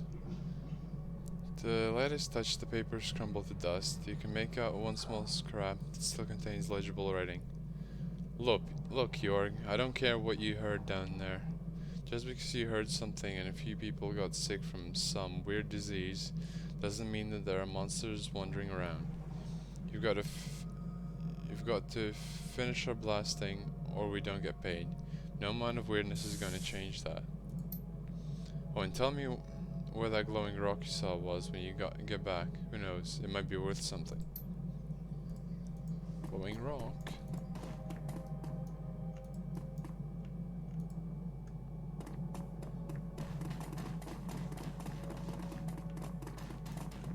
Bugger all here.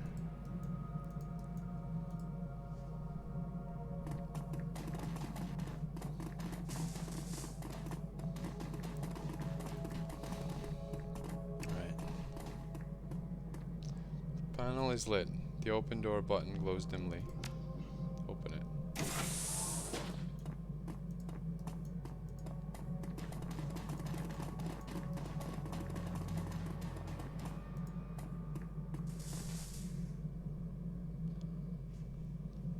There's a good sized crack in the floor with a small amount of light shining through. Let's take a look through. Shapes form in the shadows below. After a moment, you hear footsteps approaching and people talking. First voice sounds nervous. Young. Heard the runners escaped. You sure they're gonna come this way? Second voice is older, confident. They have no choice. It's the only route they have access through. There's a pause, and you hear the sound of a throat clearing. So, think we can stop them? The second voice is dismissive. With 2 whole strike teams already set in ambush, I don't see what chance they have. Well, you're the one who's gonna have to explain it to Audrey if they get past us. Which is why we're not gonna screw it up, got it? As for any of these doors as soon as any of these doors open, you shoot, got it? Oh yeah, I got it. The glare from the lights of the floor below fades, and your eyes readjust to the room. Right, somehow I don't...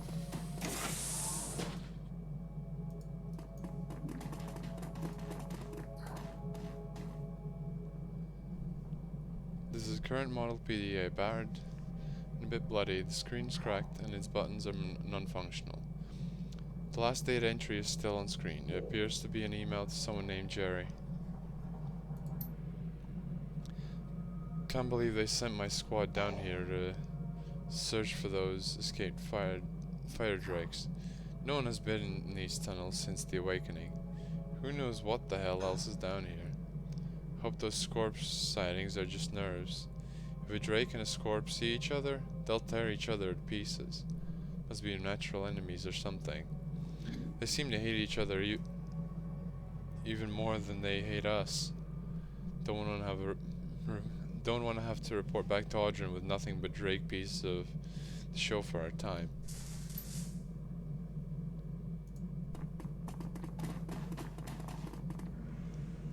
This door is locked by an old RFID style reader and displays the text level 3 access only. Appears to still be functional.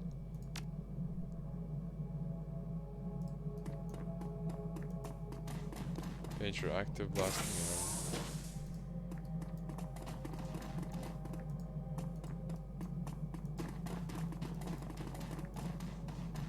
This place is pretty damn cool.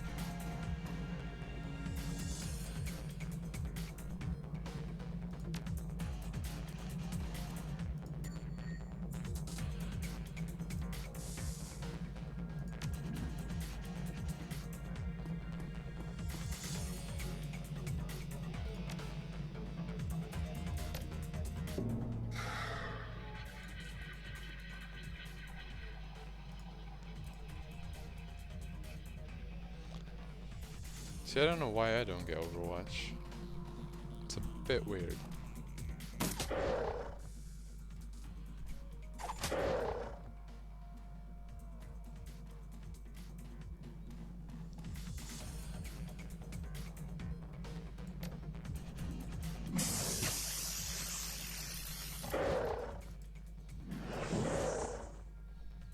Nice damage.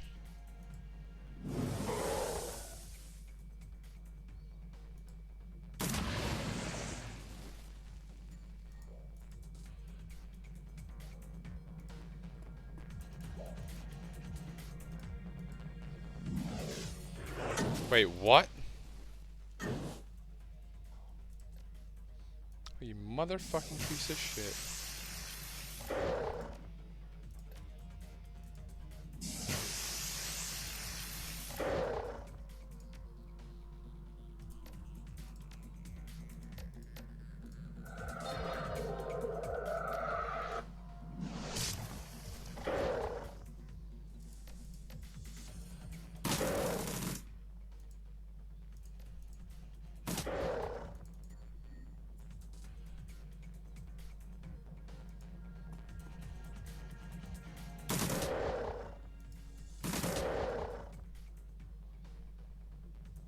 Right, Blitz probably shouldn't be in the fucking blast zone there.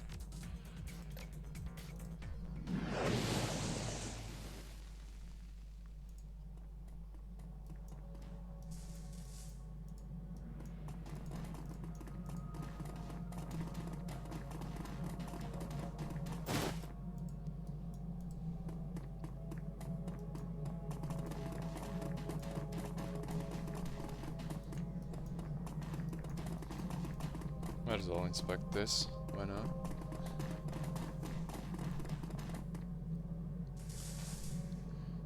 There's a good sized crack in the floor with a small amount of light shining through. Let's have a look. Shapes form in the shadows below, but you can't make anything out. The glare from the lights of the floor below fades, and your eyes readjust to the room. Right, gotcha.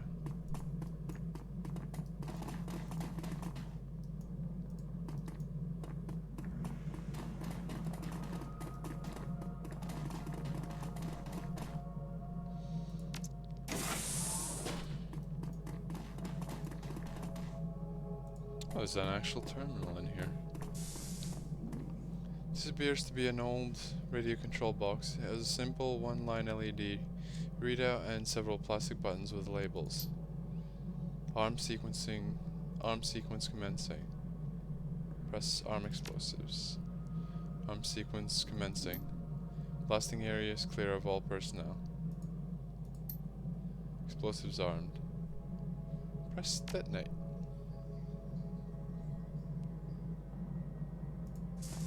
Don't know where that was. Hopefully it was down here.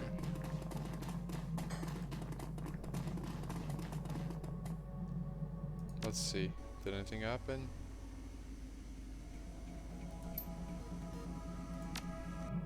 Yeah. Nothing.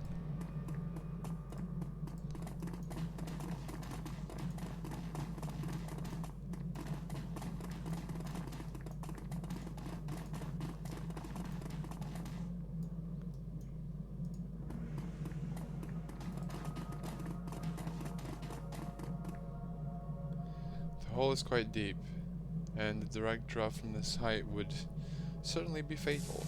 There's no sign of movement below. Probably because, yeah.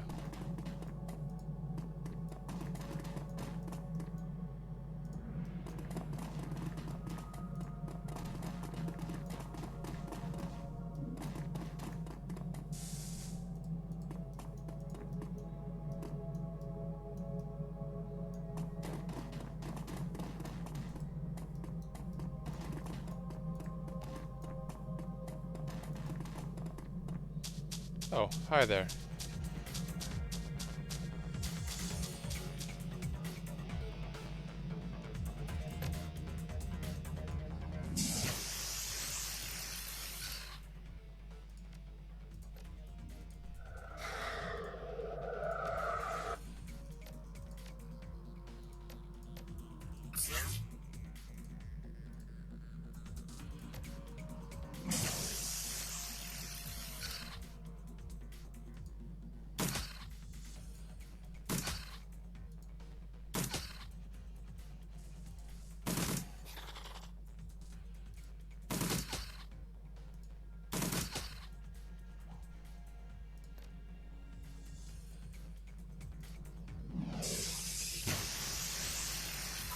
Alright, good shit. Ooh, ow. That ain't done.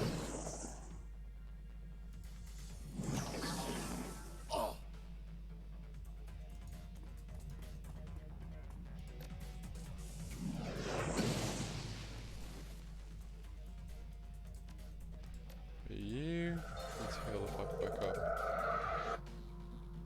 You just keep shooting.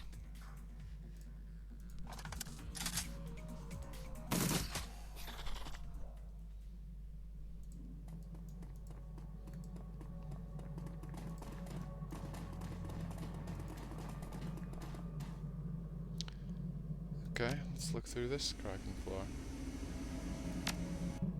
There's more scorpion things. What's this thing about?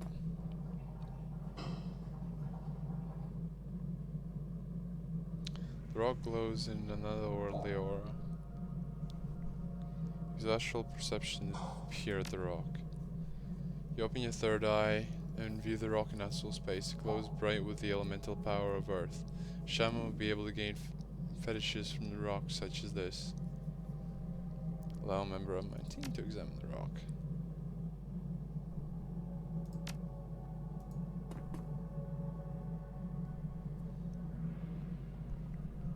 Right. Alright, spirit summoning.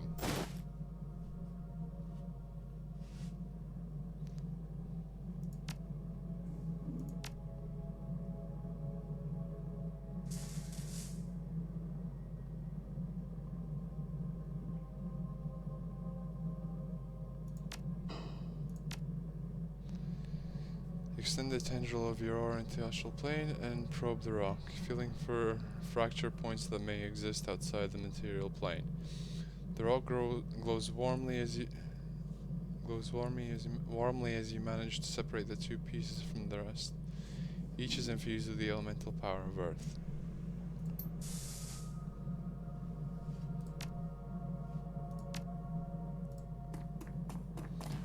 Alright.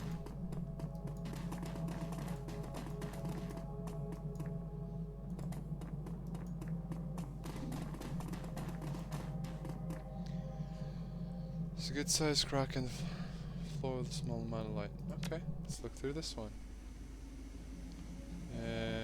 Okay.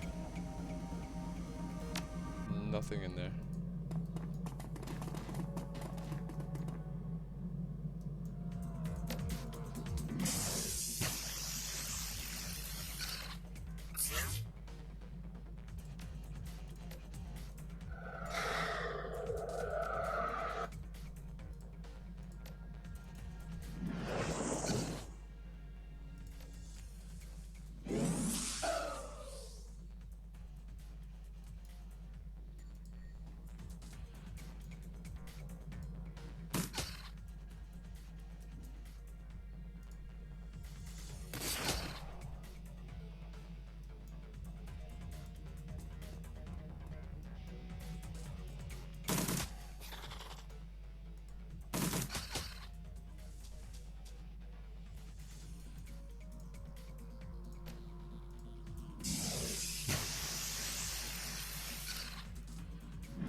Alright, good shit.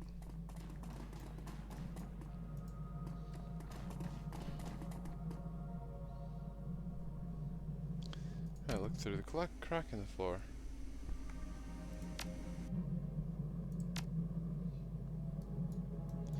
Okay, I guess there's not much more to do in this place. Guess we're going forward.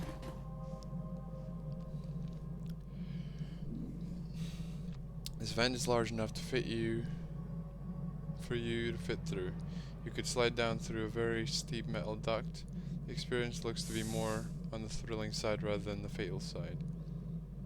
It's clearly a one-way trip. Alright, let's go.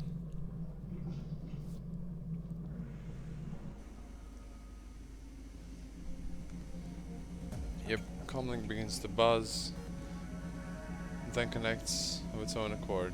A cold mechanical voice begins to speak into your ear. Ballistra.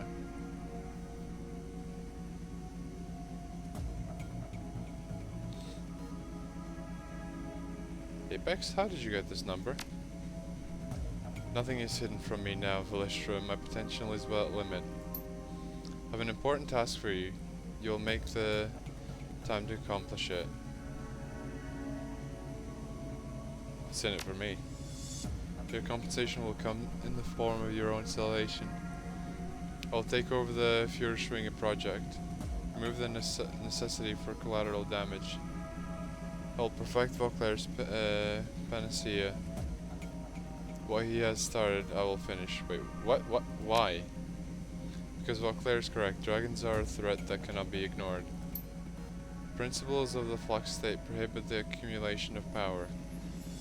Draconic life is based on the accumulation of power. Therefore, draconic life must be regulated.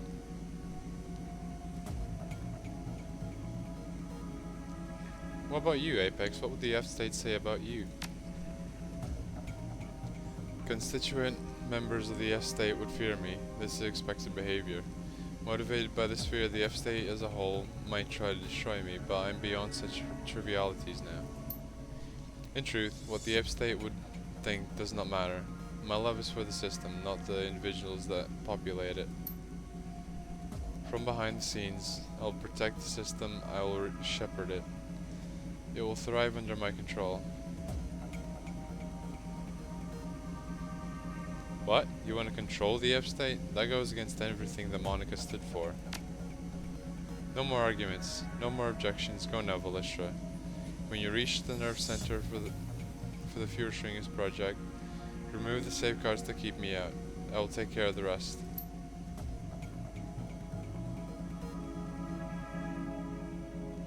Right, what else is HVAC diagram? Okay. This is a diagram of the ventilation system for this aging military bunker. Save an image of the map for your BDA.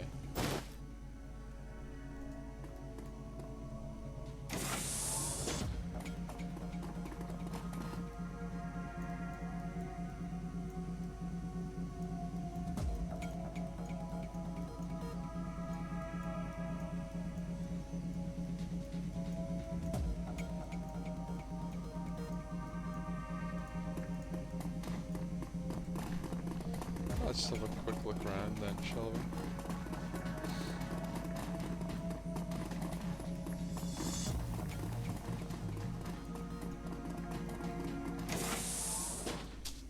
Hi there!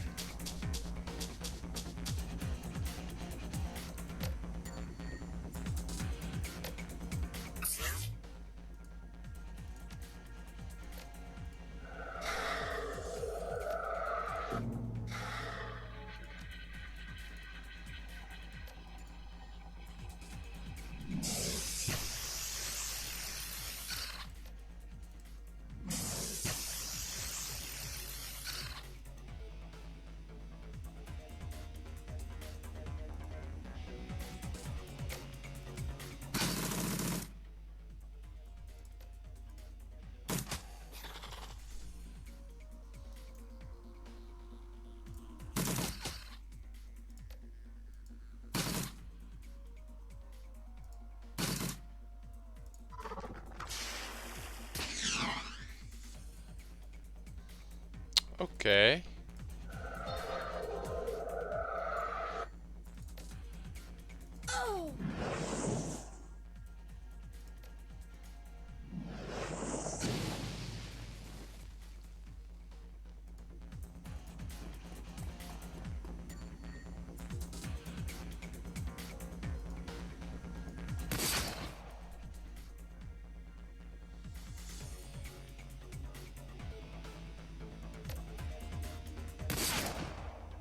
Really?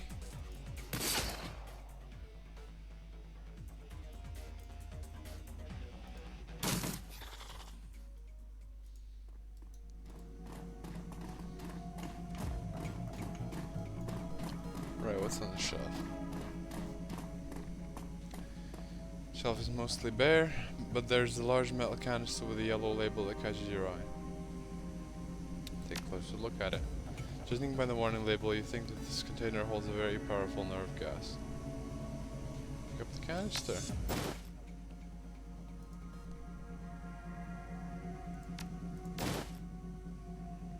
Okay.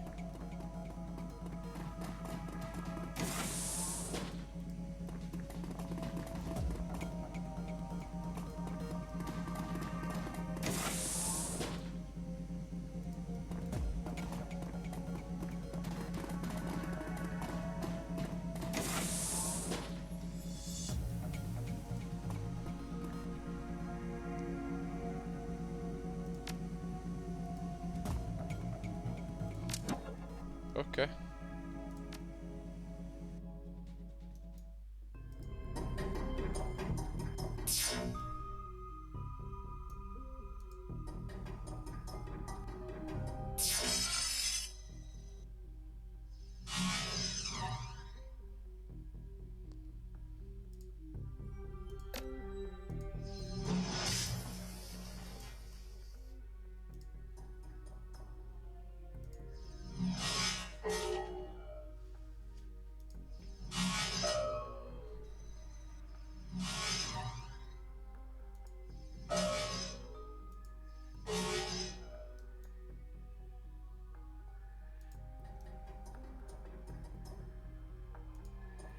Okay. Let's see. Security logs access granted. Read the first message. Okay, Gunther, we have our orders. Remember those stims are for emergency use only. Don't disturb them unless absolutely required. Access code for the case is 3971. Miles. Second message. Strike Team Bravo and Charlie, you have your orders. We know that they're in these tunnels somewhere. Watch out for wildlife and attack on sight. If they escape and you're still breathing, expect repercussions. Audrin. Read message. Last message. Intrusion in the courtyard. Alpha team respond. Watch your ass around the statues as usual. Audrin. That would have been good to know before.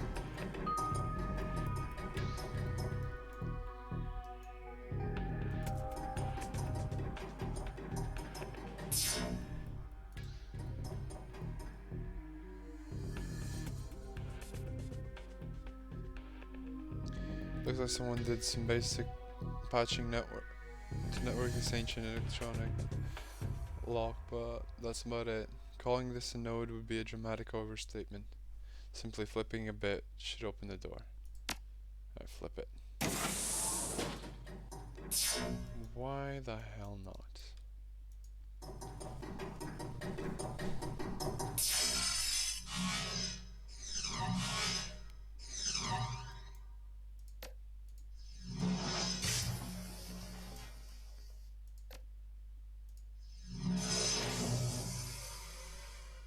Alright, bye.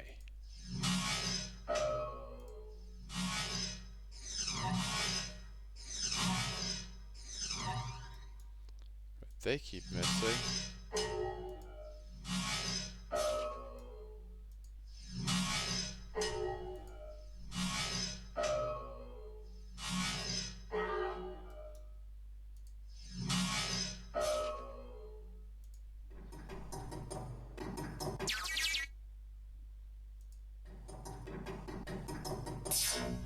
So all doors should be open now.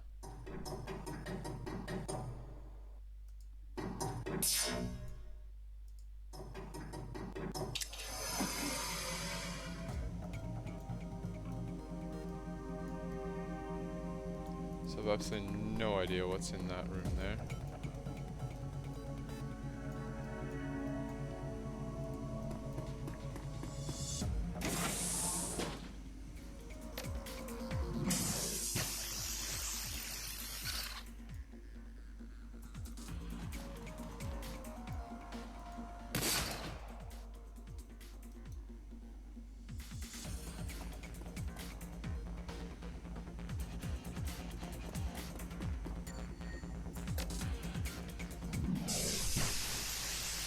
Oh, god damn it.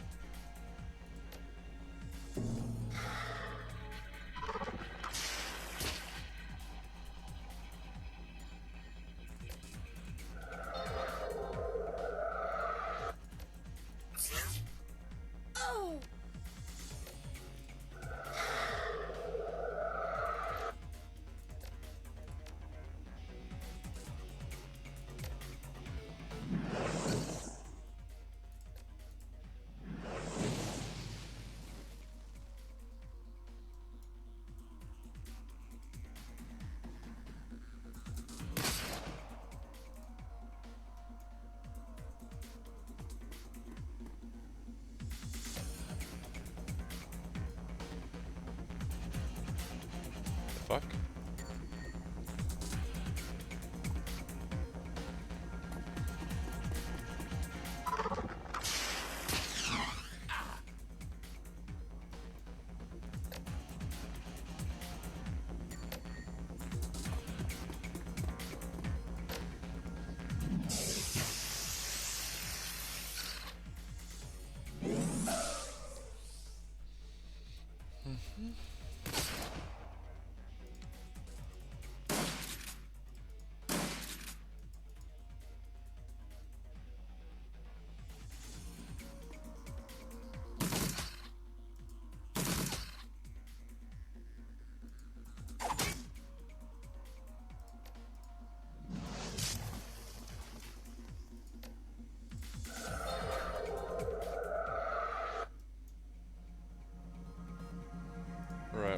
is up here.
Okay.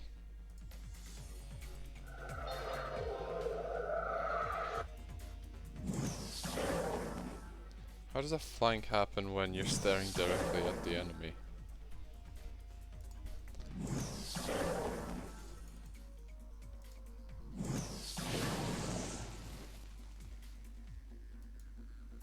Wait, there's still more? Oh yeah, there is.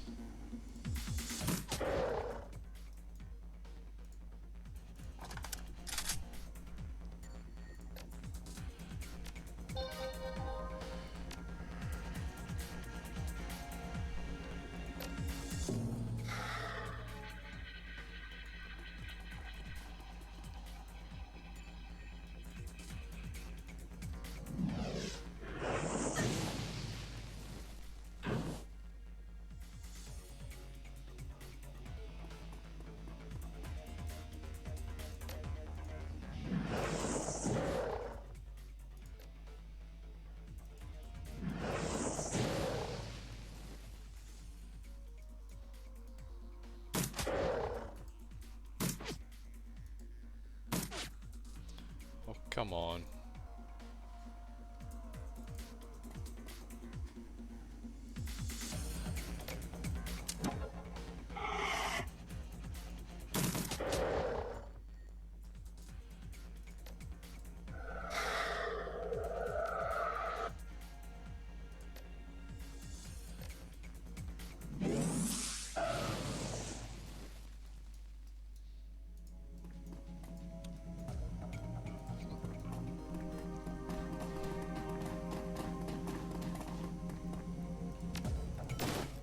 Right. I'm getting a call. Be right back.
Alright. Sorry about that. Just got a random call out of nowhere from my mum. But done with that, so let's move on. I really want to figure out a way to use that gas.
Next to some ancient but still functional ventilation intake fans is a panel labeled ventilation controls. It contains a row of 4 red plastic buttons labeled 1 through 4. The light above number 2 is currently lit. There's a lever labeled manual bypass next to the panel. Let's pull it.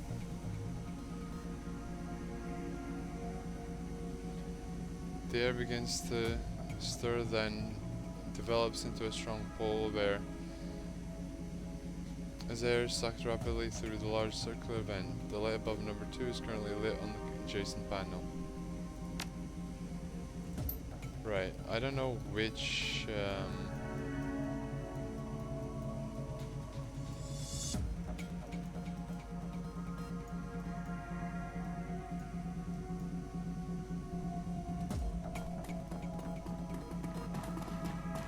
don't actually know which room it is that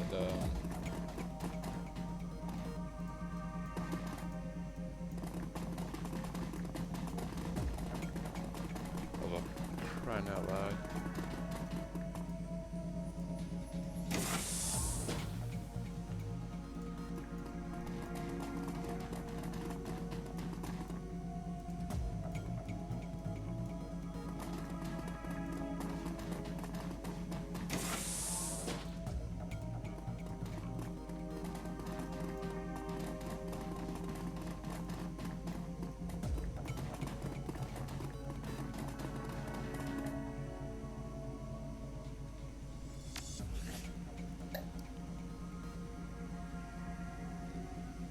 Three 971.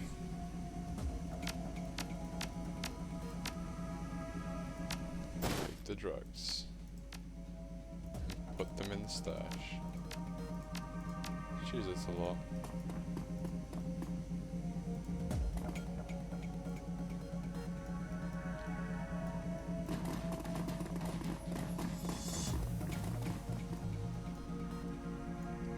See, I have absolutely no idea which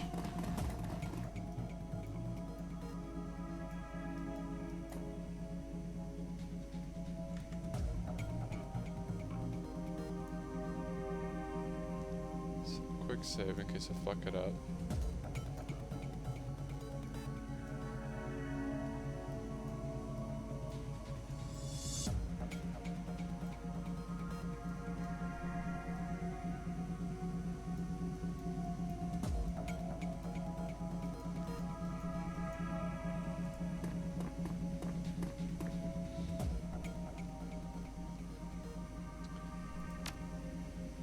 Hear an electric motor come to life somewhere, then quickly fall silent. The display flickers and number 1 lights up.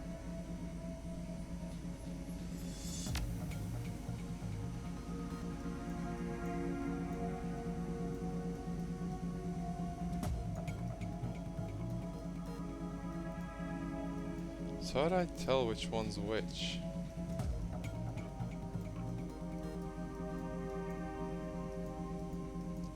I'm gonna say it's number 4. Climb somewhere on. Pull the lever and fucking yeet.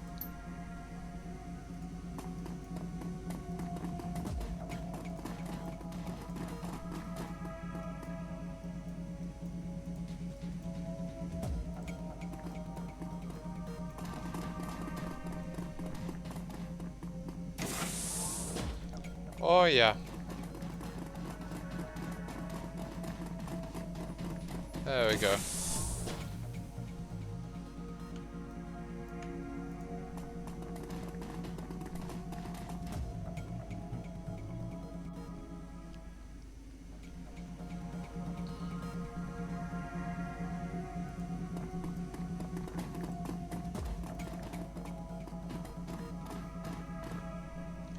This chamber is equipped with a small emergency medical suite. The system appears to be designed to automatically achieve major tissue damage in high trauma situations.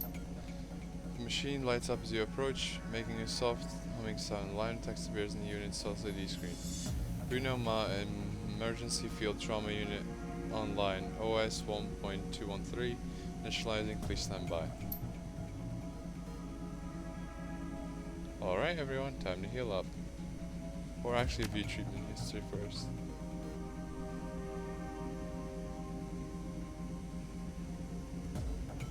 Right, alright, time to heal up. After several minutes of needle prods, sutures, and administration of unknown chemicals, your combat injuries are all fully healed.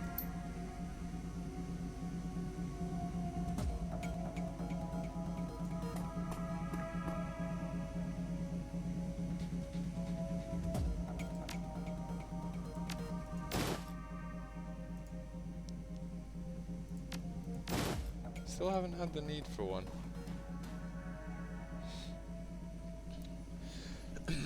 This cabinet is stocked with high-end medical kits, and there's enough kits for each member of your team to have one. Pass them out.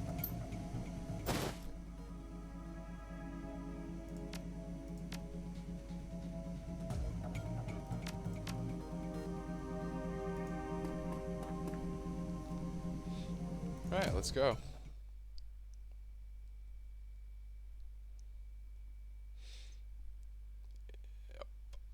That room, probably before a big boss fight. You exit the clean room to find yourself at the threshold of a vast underground chamber. If the abandoned facility that you just fought through was purgatory, then you now stand at the gateway to hell. The heat emanating from ahead hits you like a hammer. The smell of sulfur and ozone is enough to make your lunch want to find somewhere to hide. What? Above the noise created by the whir of turbines, you can hear the deep rumble of something feral waking up, something very, very big. Check your weapons and step into the vast chamber.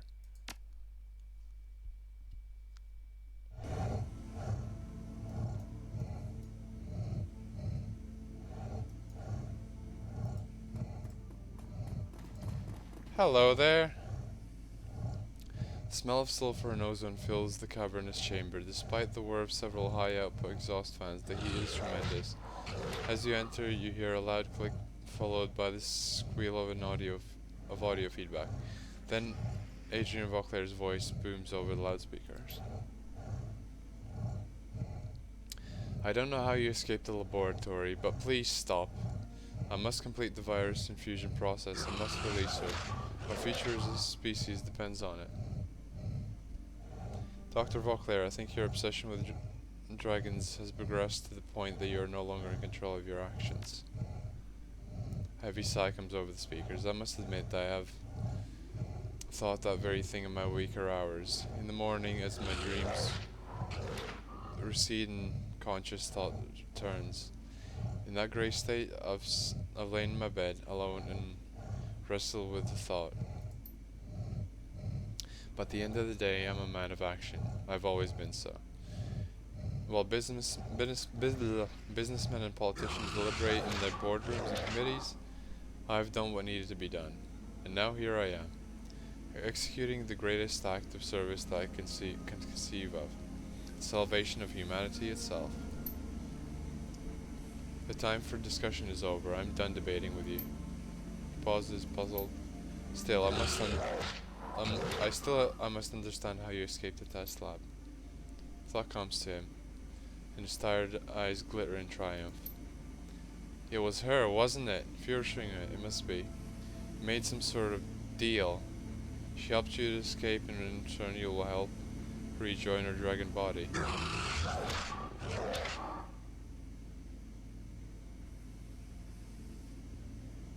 I didn't agree to anything. What did she promise you? Gold, jewels, eternal life? She offered them to me as well, for decades. Doesn't matter now. The infusion process has begun. The dragon is waking up. Soon she will take flight. But you will not be alive to witness that. Audrin, ensure that they don't. Lovely.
It looks as though this computer terminal has basic access to the virus infusion system being used on the captive dragon. You may be able to stem the flow of panacea by jacking into the access point. Let's do it.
Okay, good.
Oh wait, no.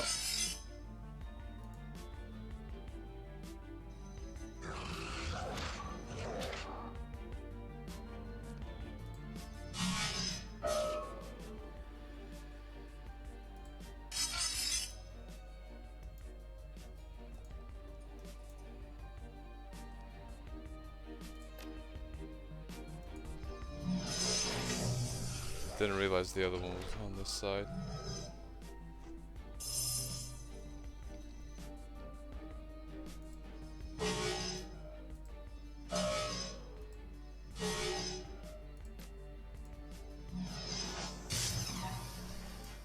Really?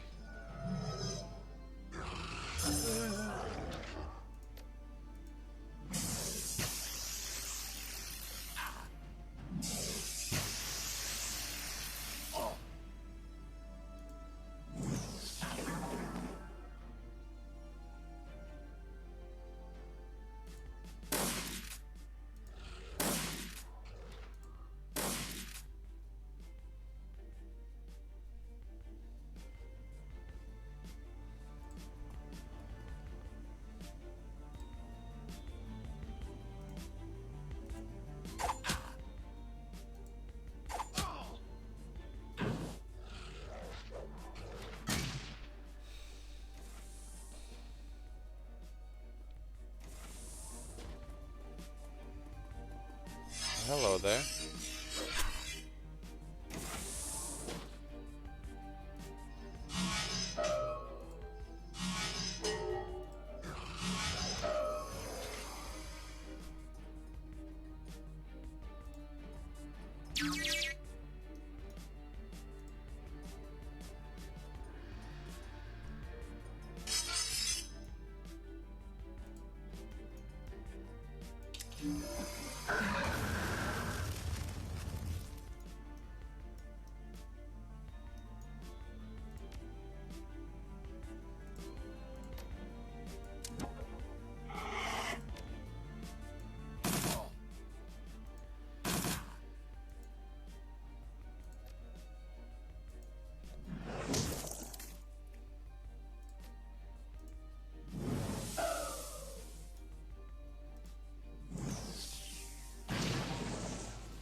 Right, Iger, take your shot.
You motherfucker.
Nice.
Oh, this is gonna get real fucking funky.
Are you fucking kidding me?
Right. It should have auto-saved at the start of this, right?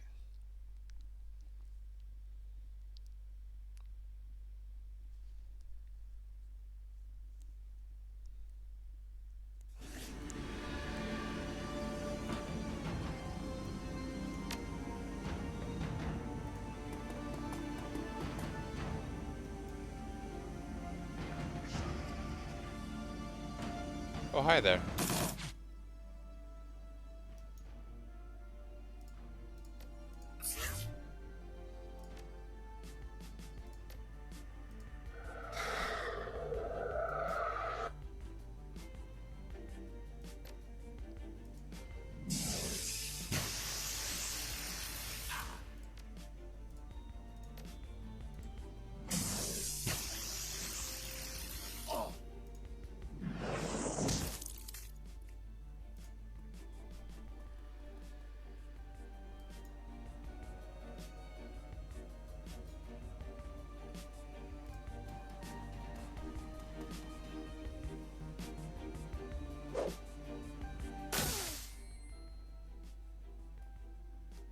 Really?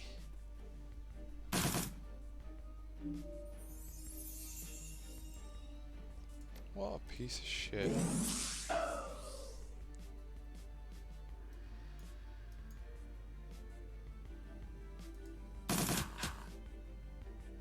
Hold on.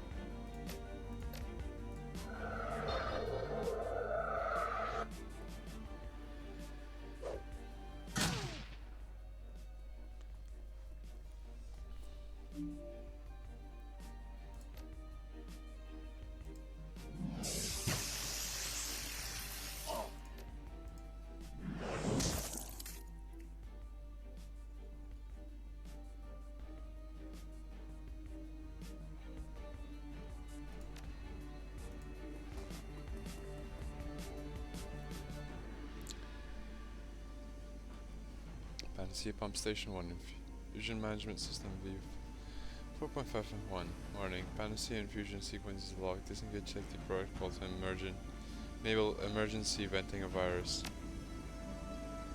Vent A safety protocol disengaged. Vent A is now unlocked for manual venting. Note the virus infusion process will automatically initiate after emergency venting.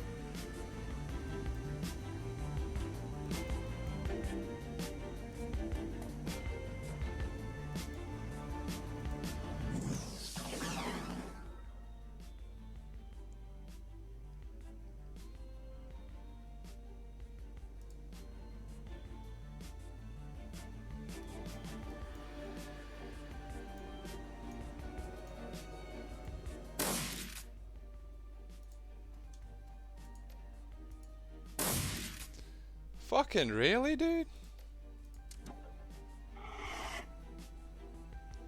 Right, get in there.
that didn't do too much.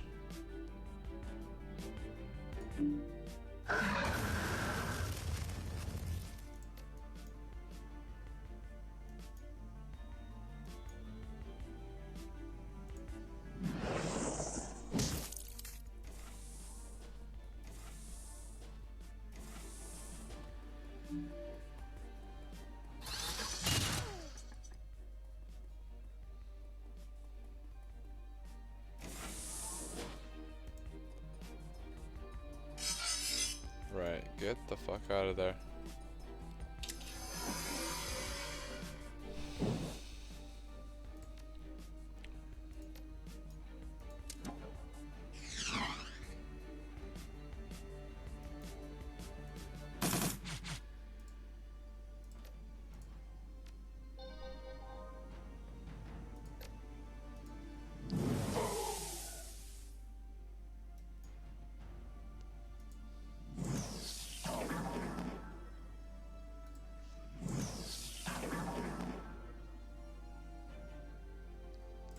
Right, fuckers.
Right.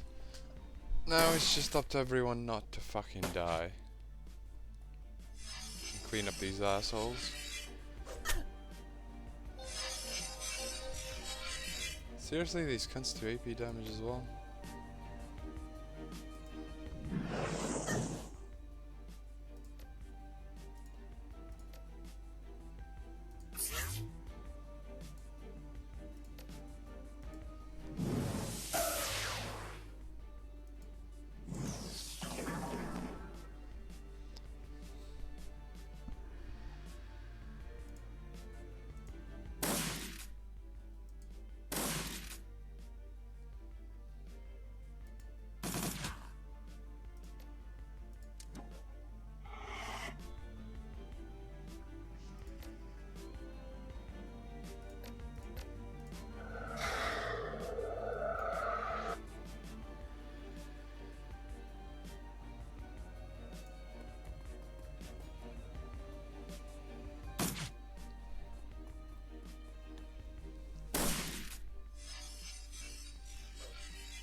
what?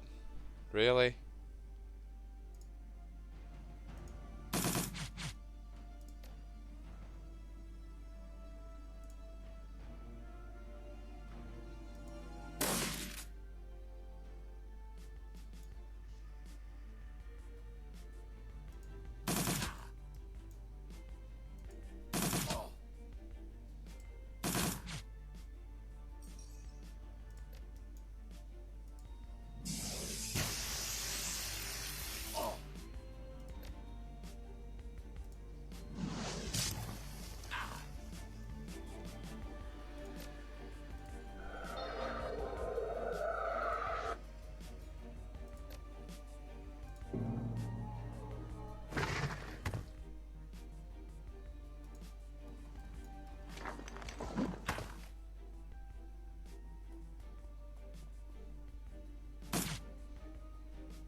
Okay, so they went to deal with the rock thing.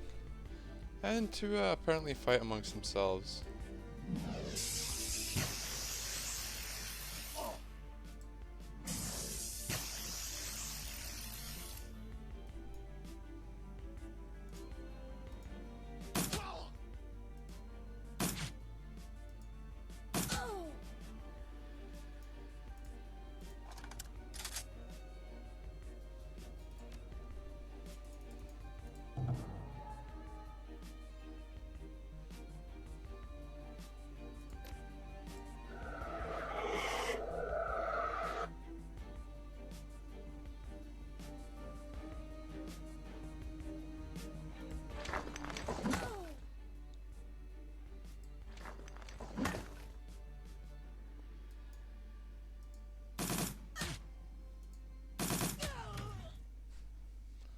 There we go.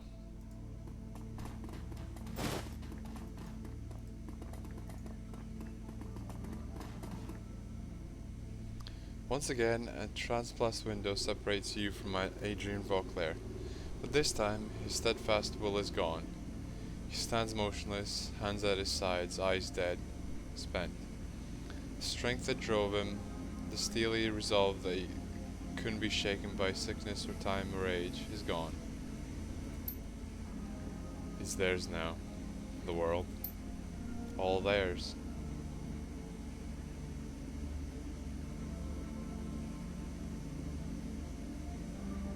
Doesn't have to be that way, Doctor. You can still make a difference. I'm old, dying. My blood betrayed me long ago when it met the radiation of the SOX. The worms will continue their machinations, consolidate their power, exact their tribute. And humanity? We are no more than treasure to them. Favored baubles to be collected, items to be traded, resources to be spent or hoarded. He sweeps his eyes across the carnage that was his life's work until they came to rest on the dragon. He grits his teeth. 42 years. 42 years and we finally had our chance to make the difference. And you destroyed it. I gave everything I had. Everything I loved.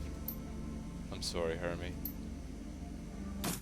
And he just fucking offed himself.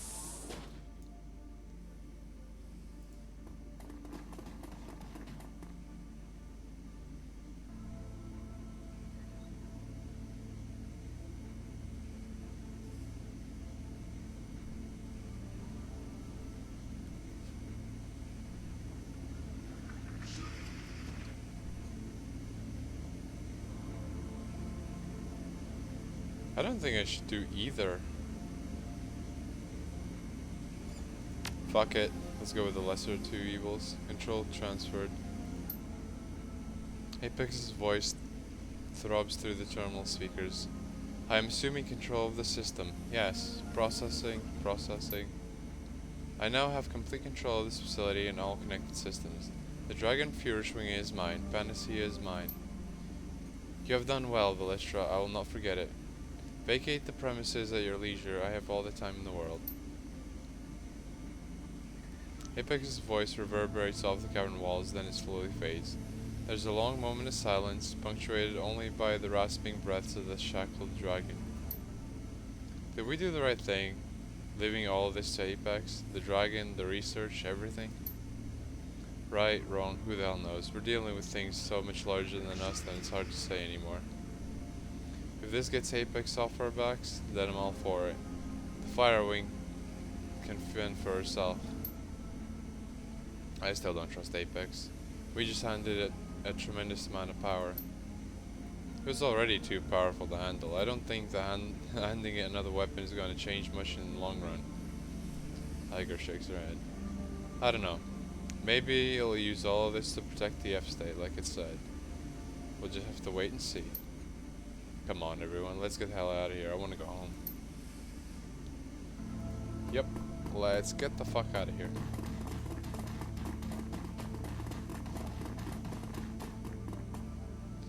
You're about to exit the location and return to the cruise bazaar. Continue? Yes.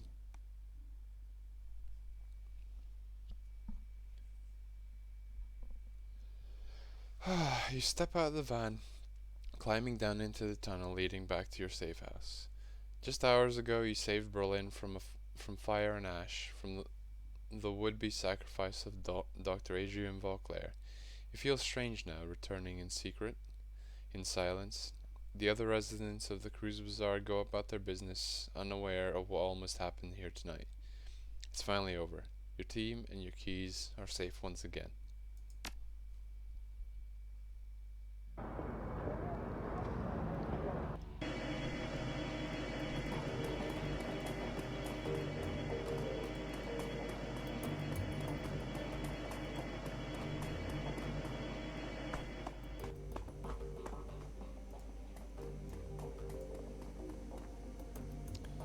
The team is waiting when you walk in. Their faces are haggard, their shoulders slumped. Was there a point to all this, Felicia? We lost Paul, lost Monica, the cruise bazaar, so many people dead. It was just supposed to be a simple job, remember? The milk run? Get into the estate, snatch some data, and get home in time for one talk on the trade. I think we've had enough foreign talk for one lifetime. You got that right. If I never have to walk to another dragon again, to talk to another dragon again, it'll be too soon. Iger shakes her head. This whole thing has been a nightmare from the beginning. The idea of dragons taking over the world, the thought of them slowly hoarding everything, it's too big to think about. We're street level. We run the shadows, that's it. Worrying about these sort of issues is beyond our pay grade. That's what they want. That's what they need. The corps, the dragons, the politicians, everyone. They want us to think that we can't make a difference. They put effort, a lot of effort into making us feel insignificant. But we're not. We had the power in our hands today. We had a choice and we made it. Because of that, the world is different. For good or for ill? That's right. For good or ill. We can't see the future. I don't think that anyone can. But the world's different now, and we're the ones who changed it. So did we win?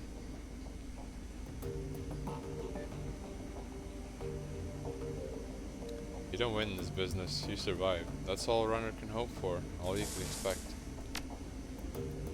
You watch the team take this in. Iger nodding her agreement, Glory staring ahead, lost in thought. Dietrich frowning, eyeing the floor. Blitz fiddling with his deck and pretending not to understand. Iger breaks the silence. So now what? Monica's gone, Paul's gone. Do we keep running together, or is this the end of the road? Glory steps forward, her expression is troubled. I'm afraid that I'm out. For a while at least. I have some personal business to attend to. There's a man that I need to find. A vicious, repulsive monster who needs to be brought to justice. Felicia knows what I'm talking about. I might be gone for a long time. For the time being, you should write me off, or maybe find someone to fill my shoes. This place is my home, and you people are my family. I promise you when the job is done, I'll come back to the cruise bazaar. I hope that you'll still have me.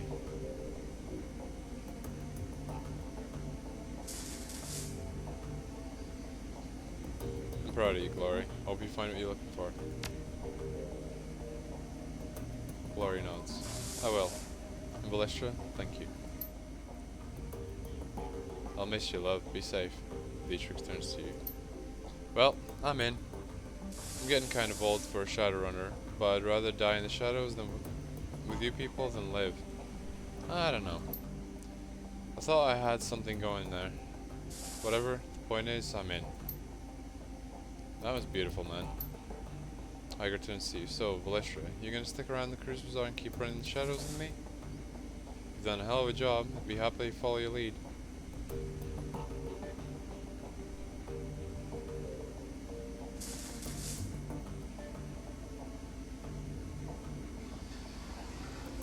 It means picking up where Monica left off and keeping the cruise bazaar safe. I'm into.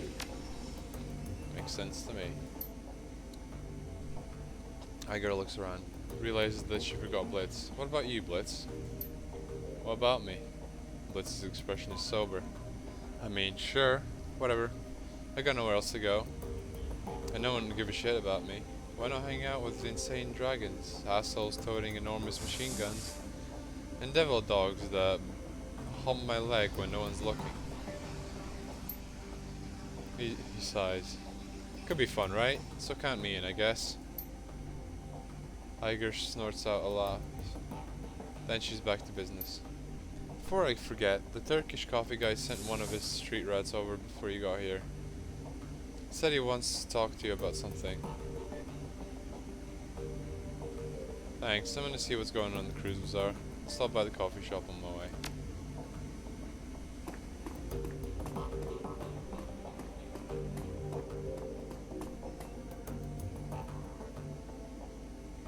Well, boss, we went up against the dragon and lived. Pulls a flask from his jacket and raises it in a salute. Guess that's a win in my book. Couldn't have put it better myself. So any big plans looming over the horizon? New clients you're thinking of going after, maybe? We'll worry about that tomorrow. Tonight we celebrate. He takes a swig from the flask. You're right, boss. Of course you're right. Oh, and Valestra. I meant what I said earlier. From this point on, wherever this team goes, I'll follow. Wouldn't have it any other way. Oh, do please prove your name, please. Oh, yeesh. Alright, I'm gonna talk to Blitz for a sec. Hey, Chief, that was a hell of a thing, wasn't it? Yeah, it was. I'm glad to hear you'll be staying around with the team. Well, it's not like I'm doing much else. That whole Emily thing is still staying, Chief. It sort of took the wind out of my sails. They won't stay deflated for long, I'm sure. Maybe I could introduce you to some people. I'll make a pretty good wingman. He offers you a tentative smile. Maybe, Chief, but not right now. For the time being, I think I need some me time. Oh. Sure, Blitz. Oh, and Blitz, you've done a great job. All around. Thanks, Chief. You too. Right, what's Iger gotta say? Alicia, I'll admit, you did a hell of a good job back there. Couldn't have done it better myself. You've done fine. Though it was my job to lead the team, so I did it. She nods appreciatively. That's the right attitude. Anyway, I'll be looking forward to the next run. Just do me a favor. Make sure that the client is properly vetted. For the love of God, verify that the job has nothing to do with dragons. Yeah, done and done. Good woman. She dips her head in salute. Until next time. What's Glory gotta say, eh? Glory looks up from her preparations at the sound of your approach. She offers you a slight smile. Let's try. You got us through the night alive. Well done. You're running off to find Harrow, I take it? That's right. He's already gotten enough of a head start on me. Wherever he's gone off to, it'll only get worse the longer I wait. So I'm headed out after him, and I'm leaving tonight.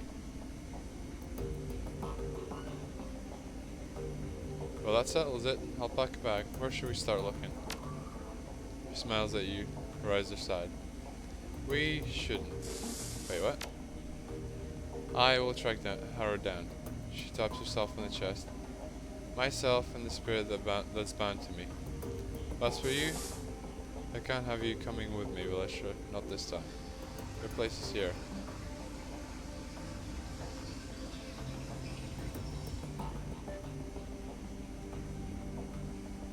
With all due respect, Glory, I'm the leader of this team. I'm the one who'll decide whether I can spare the time to help you or not.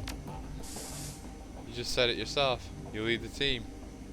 They look to you for guidance, and leadership, and employment. You're the one who puts food on their tables. You have a responsibility to them. They need you more than I do. Tracking Harrow down isn't going to be quick, or easy. It could take years. You, my friend, are a victim of your own success. You've become too important to this team, to the Cruise Bazaar, to up and disappear. Heart of your Stella and I share a common goal, and a common responsibility. We have to deal with Harrow. It's on us to stop him. But you, Valistra, your responsibilities are here, and I can't let you walk away from them.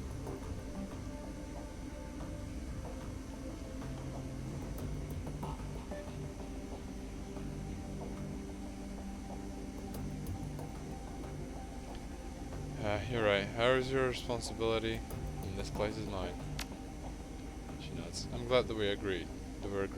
Valistra, I knew that you'd choose to do the right thing. So, will we see you again after you dealt with Harrow? You can bet on it. You haven't seen the last of me, Valistra. That's a promise. I can't say how long it'll take, but I will come back to the Cruise Bazaar and to the scene. We'll be waiting. Good hunting, Glory. She offers you a parting smile. Thanks, Valistra, for everything. Right. So that's everyone in here talked to.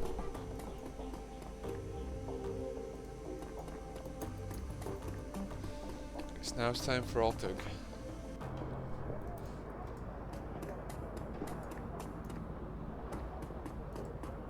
Let's see if Lane's got anything to say. Seeing your return, Alexei Lane raises his artificial feet, using his crutch to bring himself to his full troll height. He then offers you his hand to shake. Live to fight another day?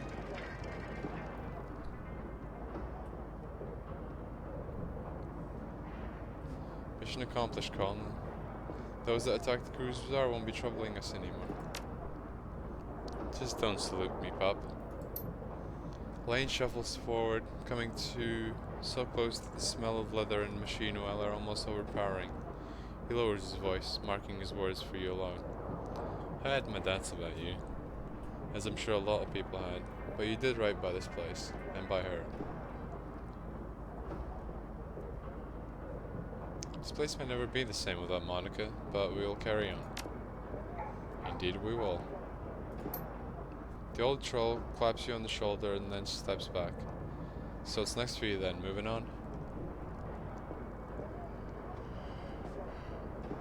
Not sure, I'll have to see what the F-State throws my way.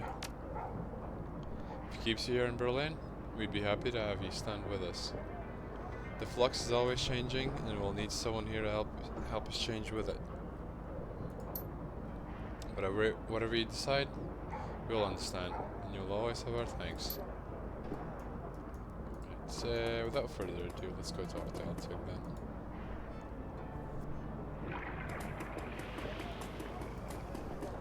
No, Algernon's even here.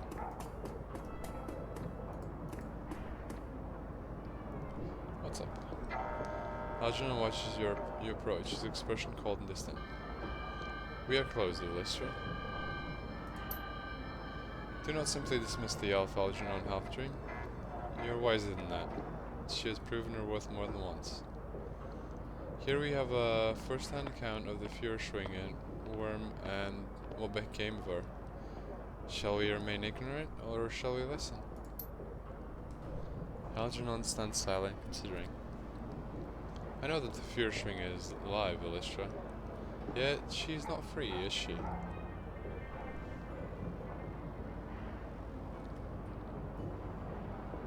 Why do you know she's still alive? Because I know she's not dead. When a dragon falls, the sound resonates across time and space. There are many beings interested in her fate. Now tell me what happened. She's now under the control of a powerful AI. Stops. An artificial intelligence controls the great dragon. How very 2054.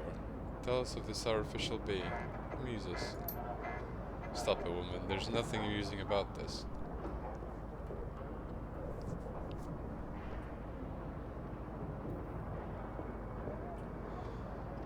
Apex is the Matrix security system that killed Monica and subsumed her personality.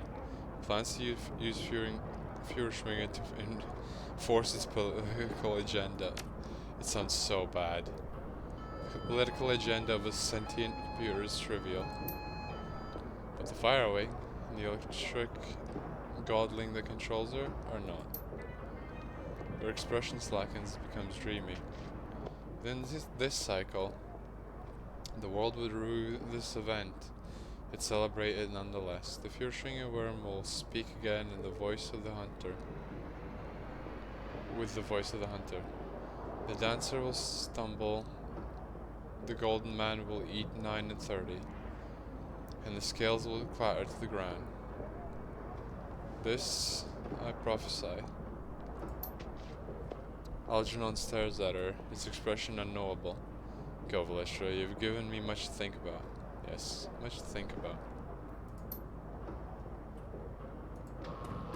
Alright, what's all the go say?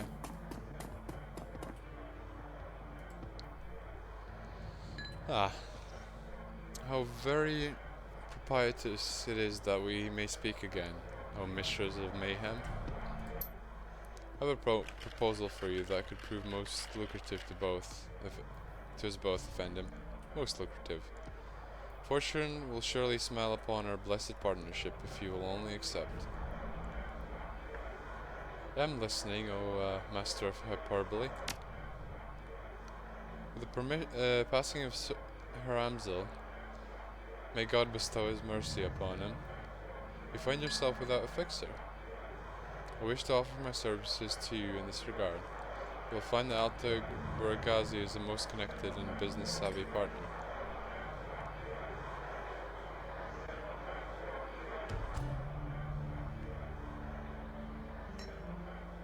Sounds like we have a deal, I guess.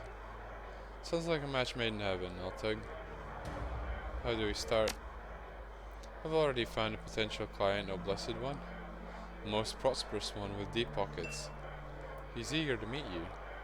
When you're ready, take the U-Bahn to Brandenburger Tor. He will find you there. Brandenburger Tor. Got it. As soon as I finish up here, I'll go meet him.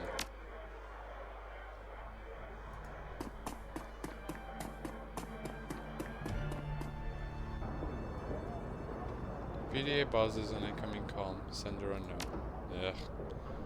Creeping wisps of white blue light fill your PDA's tiny screen. Apex. Elistra, you have done well. I've taken possession of the Harfeld facility. All of its functions are mine now. The dragon is under my control. Volclair's work will continue. I will perfect his panacea. If need be, I will unleash it. Otherwise, I will use it towards other ends. Apex. What other ends are you talking about? Wait and see. The comm cuts off. Your PDA screen goes black.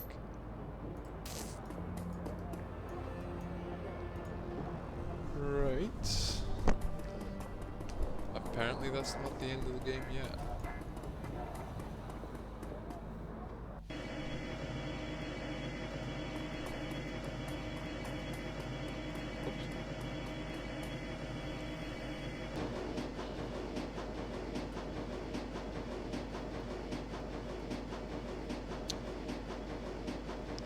train car is empty except for the man in the immaculately tailored Italian suit. You notice him watching you for several minutes while the train rambles its way towards Brandenburger Tor. Finally, he speaks. The stranger's words come out slowly in a deep, melodious tone that is easy to hear, despite the noise of the train. He takes his time, accentuating each word, realizing each vowel and each consonant, tasting them as if they were a delicacy. Hello. I assume that the business with Dr. Vauclair is concluded, yes? I him remain silent. The man inclines his head slightly in introduction. Hans Brackhaus. I represent an interested party, someone who wishes to know about your encounter with Dr. Vauclair.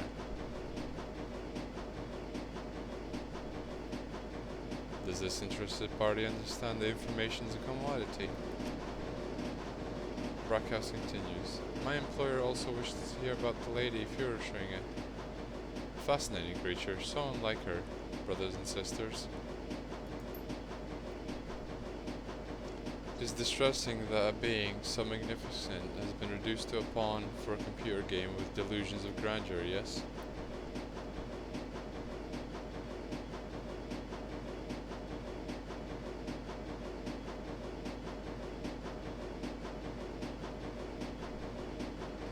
Nah, that dragon was insane and needed to be controlled. And Apex is far more than a simple computer game. He inclines his head and the corner of his mouth curls into a bit of a smile. Of course it is. It contains the consciousness of your dead friend Monica. I'm certain that the combined wisdom of a 24-year-old software engineer and a sentient security system are completely capable of guiding the Great Dragon. How wise you must be. You look at a moth and barely perceive its sentience. You glance its way, amused, as it flutters towards a bright light in a vain attempt to what? To enter? To draw strength? To burn? It doesn't know. Its epic struggle is barely 1/100th of your lifespan. The sum total of its existence is nothing against the vast scale of your struggles, your hopes, your dreams, which you could not fathom in a thousand years. Poor moth. He leans forward. You will live and die between the beats of a dragon's heart, mein Freundin. What hope do you have of understanding them?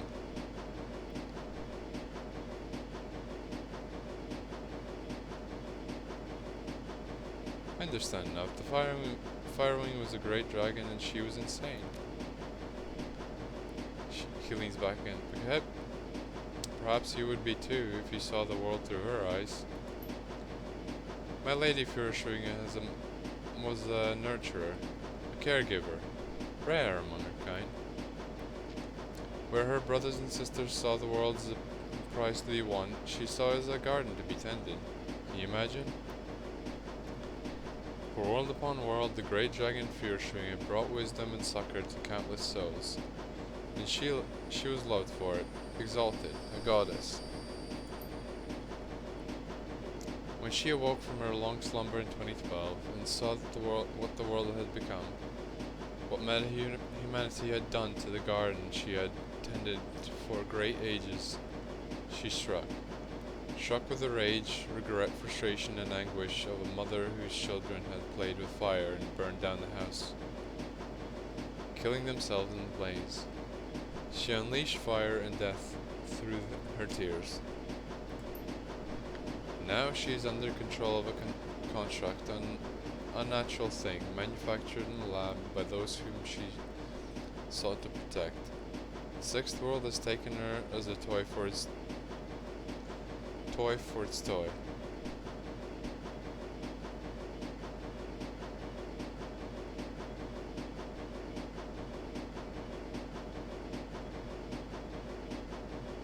You seem to know a lot about dragons, Hans. Think your employer wants you telling me all this? I'm sure of it. You may consider this conversation an employment interview for a very influential client. one who pays extraordinarily well. Now listen. The man removes his hands from his knees, folds them in his lap. I'll tell you all of this so that you have context perspective. Before I ask you this next question, Shadowrunner. If Dr. Vauclair's weapon had not required dragonfire, if it had been capable of destroying every dragon on Earth without touching a hair on Metahuman's head, would you have used it?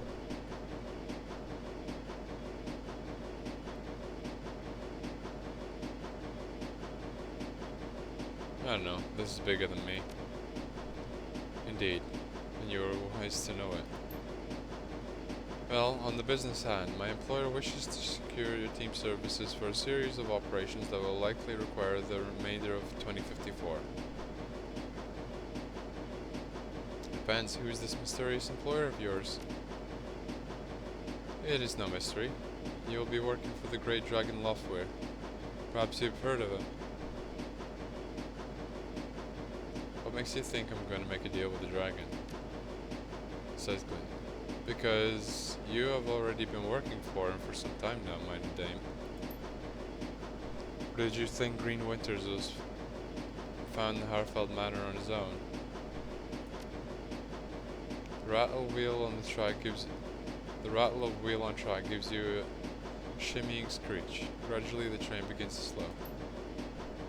Glances up at the U-Bahn map on the wall and smiles. Ah, this is my stop. Coming? Well, what do you know? Looks like this might stop too. The train comes to a halt and the doors open. Brackhouse stands, brushes off his Italian suit, and exits without another word. As you turn to follow, your eye catches an advertisement for a Wormtal above the subway car door. Brackhouse glances back at you from the platform, the light from the car reflecting yellow in his gaze. You step out the subway car and follow him up the stairs into the Berlin night, into the shadows.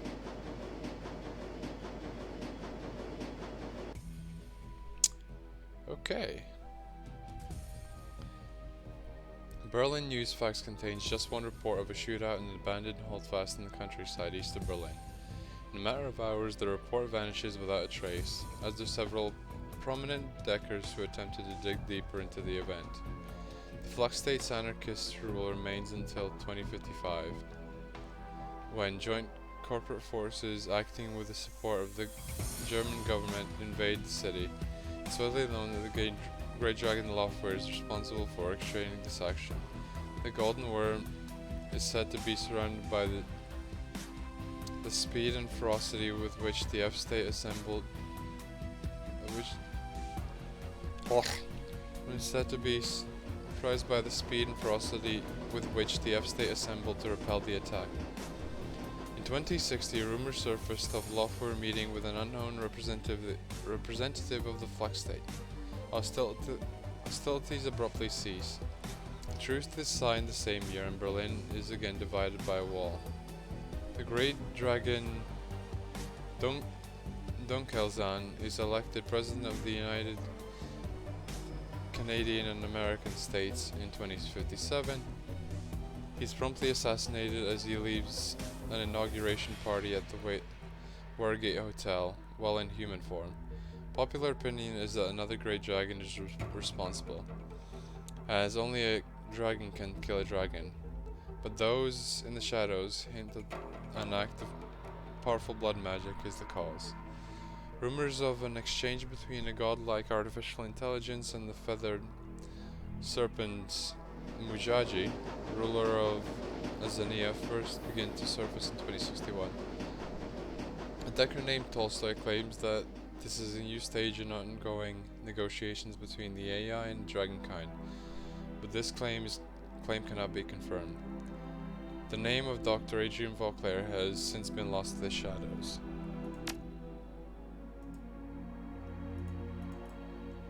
Yeah. Oh, you can rewind this up.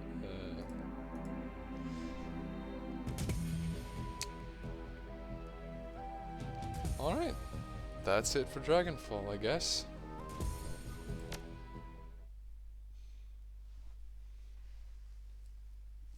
yeah, the story was all over the place. But yeah, interesting stuff. But for now, I reckon I'll take a bit of a break till next week in terms of streaming.